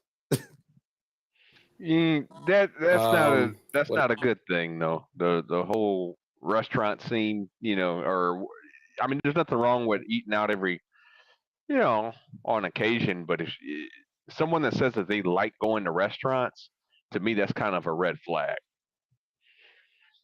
Let me think this one out. I don't know if I wouldn't say that. I mean, people are foodies. She's a foodie, so she likes to go to restaurants. That's where the food's at. So it's better than her saying that, oh, I want to go to clubs and that kind of thing. True. I mean, that's true, but the only thing is with the restaurants, it's like, okay, and I'm just talking from a guy's perspective. Okay, is this and saying, I'm a foodie? Is this woman using me just to go out, to expensive restaurants kind of thing? Gotcha. Yeah, that can. I mean, nothing wrong with going out every now and then, but one of the things I had heard best was actually from Anthony O'Neill, who was a Ramsey personality, and he described a situation where he lives on a budget and he was dating a woman who wanted to go out to this nice fancy restaurant. And he said, well, it's not in my budget this month, but if you give me about 2 months, I'm a budget for it and I'll take you out to that nice fancy restaurant. And when she said, then she just decided to end the relationship right then and there. As soon as he said that, Wow. Yeah. Yeah. That can be pretty tough. Yeah. Like, to me, I guess because, to me, it's kind of a waste of money, eating at restaurants when when you go to a certain restaurant, like, I don't know, I'm trying to stay away from Applebee's, but you know, like a really nice fancy restaurant, and you're spending like, you know, $60 to $70 a plate. You know, Right. it's, I mean, to me, it's just a huge waste of money. Like, I mean, I can literally, let's say if you like crab legs or lobster tail, Mm-hmm. you know, crab legs cost what, $30 a pound? You know, I'll get a whole pound of crab legs, you know, Alaskan king crab legs for $30 a pound. Throw some steak. I get the steak on sale. I can get that for $10 a pound. You know, so you cook at the house. You save a lot of money. To me, going out to restaurants is just a big waste. Mm-hmm. You know, that's just my opinion. Okay, let me play a little bit more. Here we go. What else? Yeah, you know, I'm not really looking for any love on here. I just kind of wanted to tap in. What you mean you're not looking for love? So you came No, literally. When I say that, meaning I am single. I'm always looking for a person to kind of complete my circle. You know, I tend to be a little bit picky, and I don't mean that. See, now he's starting. now he redeemed himself for a minute. That's why I think I saw Banala said. What And the now hell is I'm looking for someone to complete my circle, but I'm not looking for pineapple. Right, exactly. What is this? Not in a bad way. I think we should all in life walk a path, and then if somebody comes in that circle and it fits perfectly, it doesn't have to fit perfectly, but if it fits and it aligns, it's always good to start off with, you know, kind of a common thing. It could be a friendship. If it blossoms into a relationship, that's great too. But it was just interesting to hear your story, and I thought I would just tap in. A single person, and I was kind of like, okay, Now he doesn't say anything. He talks a lot, but he doesn't really say anything. He just came here to promote himself, and I don't know, maybe he wants to start a YouTube channel, and maybe this is his preview. Right. Pineapple. It's like, bye. Let's see if he gets pineapple. He stays on there for a while. He does? Yeah, look. That's like, okay. She didn't pineapple him already? You can no, you go. Oh, I see. Okay, I take the cosmic hue. Okay, DM you in the that. All right. Well, it was nice meeting you. Hey, listen, Melly, thank you for letting me come on board. This was dope. Awesome. I'm gonna send you a DM and then we can go from there. All right. Thank you for coming. Y'all have a lovely evening. Talk to you. You too. Cheers. Bye. All right. Did you like him? I mean, he was cool. You didn't seem too excited. I mean, he was cool. Yeah, he talked enough. She really wanted to say he talked too much. You're right. Right. And Felix Solo's like, yep, Torch, he's gay. Okay. Yeah. All right. We got more. We got Mello. Hello. Yeah. Good night, Miss You. How you doing? Good night. Hello. Question. Did you see the hello? Like, oh, nigga, please. This is one of those nigga, please hellos. Watch. You didn't seem too excited. I mean, he was cool. Yeah, he talked enough. Okay. Yeah. All right. We got more. We got Mello. Hello. Yeah. Good night, Miss You. How you doing? Good night. Hello. Question. What's the name of that hairstyle? What's the name of that What's the name of my hairstyle? Yeah. It's just I guess a flat iron.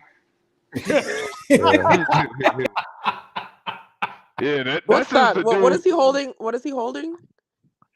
It looks like he's holding a drink of something, like a paper cup. Oh, okay. Probably with, she's not here for this BS. I can just tell you that right now. She's not here for this BS. But I think what the show exposes is how men are just socially Yeah. Yeah, I was just gonna say it just you watch one of these shows and it's like it just exposes how men we are just socially awkward in general. We are socially awkward. Yep. Yeah. I mean, I'm one of them, so yeah. Well, you're doing better than this guy. Like the burgundy, you know. Okay. It really Thank you. complement the skin tone. Thank you. Mm-hmm. So, how long have you been single?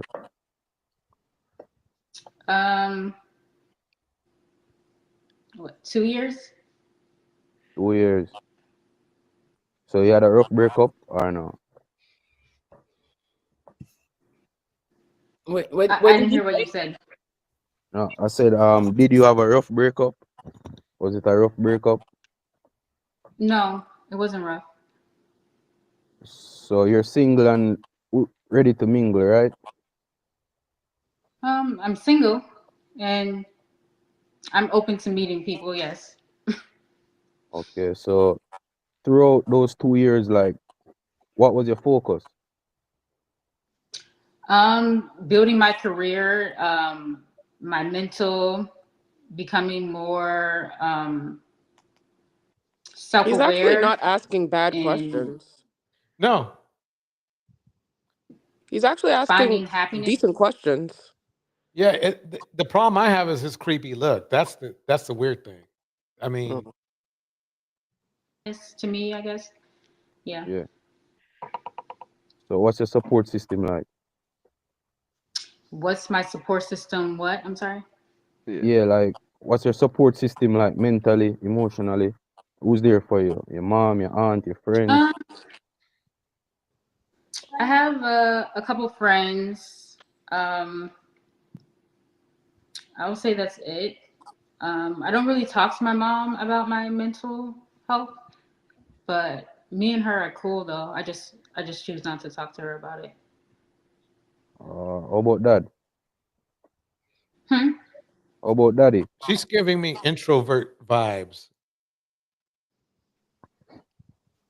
I haven't talked to my father in years. Word. Kind of similar, you know? I'm not so close with my father also, you know? Mm-hmm. Yeah. So, what kind of career path are you in? What kind of what? I'm sorry. Career. What's your occupation? Oh, I'm an actress and a model. Word. Oh Lord. Yo, you know that fun fact? Like, I think a month ago, I was calling a few institutions in New York. I was pondering if I should do acting, you know? Okay, that's cap. I'm sorry. If I was a guy, I would be pineappling her right now. Actress and a model. But he want That's just like that's just like when a guy says I'm an aspiring rapper. I'm sorry. I'm alright. I'm sorry. I can't.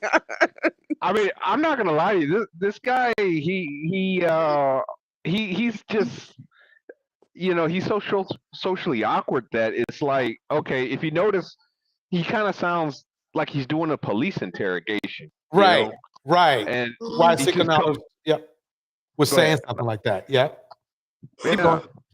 Yeah, so a lot of times, I'm not a woman. I'm not trying to speak for women, but a lot of times I believe that women find that that's a definite turnoff. You're boring. You're asked the same damn question over and over. It does kind of get annoying. And then you gotta, you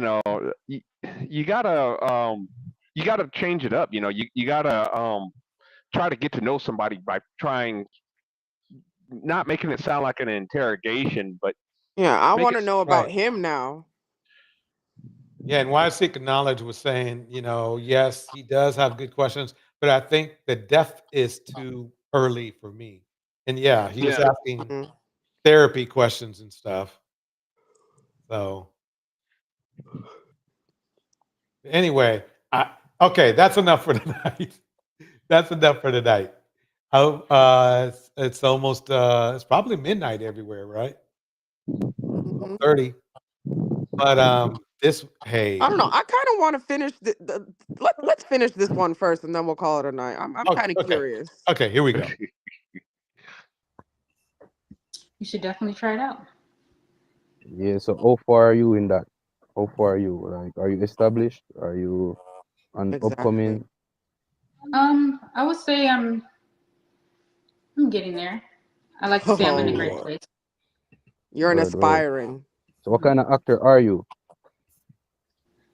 Just a regular actress. Girl, you're not an actress. No, but the reason why I'm asking that because I've never seen Denzel Washington in a comedian movie, you know. So sometimes you have to know which market you're trying to, you know. Yeah. So could I find you definitely in a comedian. comedian? Yeah. Mhm. That's nice. So are you willing to know about me? Or Duh. Sure. Where are you from? What's the accent? Jamaican? yeah, I'm from the Caribbean. Okay. Where are you? There's somebody put on here. This convo drier than my grandma.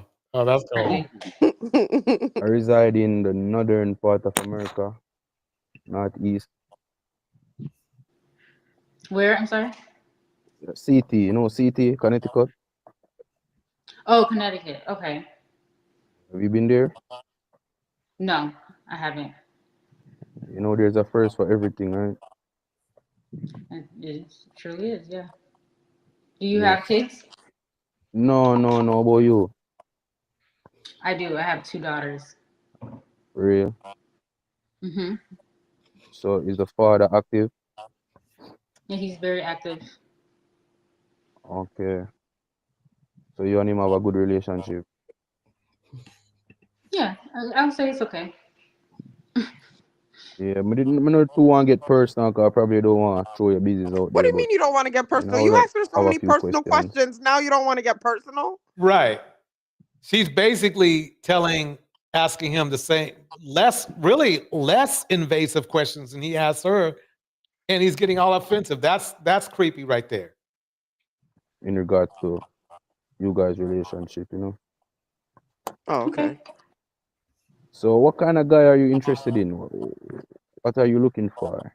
A rich guy, a funny guy? I look for men to be themselves, and I Somebody put up he involved in the Diddy case. see if that aligns for me, whoever he is. I don't really like to say exactly what I'm looking for in a guy because I want him to be himself. Because I can tell him and he can just create that character. So. Ah, okay, smart. I just want him to be himself, and I go from there. Word. Well, I'm quite authentic, you know. Reason why I say quiet, because sometimes I suppress my true emotions to appease others. You know. Mhm. Yeah. So tell me about your personality. Pineapple. Damn. Yes, she had it up with that shit. Yo, don't come for me talking. You know, he had it up with that. And I mean, the funny thing is, it kind of came out of the blue, but you could tell she was like, "Okay, that's it." Honestly, she's pineapple too. She's pineapple. I'm an actress and a model. He said, "What have you been?" He said, "Are you established?" I'm getting there, girl. Right. You haven't been in anything. You're not a model. You're not an actress. You're an aspiring model and actress. Come on. That's pretty much. I would say that. Right. I mean, and She doesn't have a right. job. Yeah, I wonder what she does. She doesn't have a job. Yeah, she can't have a. I mean, even models and actresses have jobs. They'll have Exactly. They have something. They have something they're doing to pay their bills, and then they go on auditions when they're off work. Something like that. Right. If she was like a model or an actress like that was getting paid for it, they would say, "Oh yeah, I'm doing this new movie here and there," because you want to promote yourself so people go to the movie so you get paid. So, yeah. I mean, honestly, if you're an up and coming actor or model and you have gigs lined up, you don't have to, you're not trying to date. That's just my opinion. Yeah. You're not even trying to date. Yeah, you don't have the time. Yeah, you don't have the time. You're concerned about your career, especially if you're up and coming and you got some gigs. You're not gonna be on a Pineapple show. You're not gonna be on Pop the Balloon show. Right. Phoenix Soul said, "I stepped away. Now we're roasting the woman." The woman. Yeah, I'm sorry. Phoenix Soul. After a while, I call pineapple on the woman. Why Seeker Knowledge says she sounds uncomfortable, which may be why she didn't tell him too much, because she might be doing a movie for all we know, but doesn't want to give. I mean, he didn't look like the kind of guy you wanted to knew where you were, working. Then he goes, but she has been listening to Women's Empowerment Network's Pineapple. LOL, the interrogation was too much. And yeah, I mean, he came off, what's funny? Yeah, he came off a little bit. He was asking good questions, but they were questions that you ask somebody like after about a month. They weren't questions like, on the show you would ask. It was too invasive. Yeah. And Yeah, you two went on this nonsense show. Hey. Uh-oh.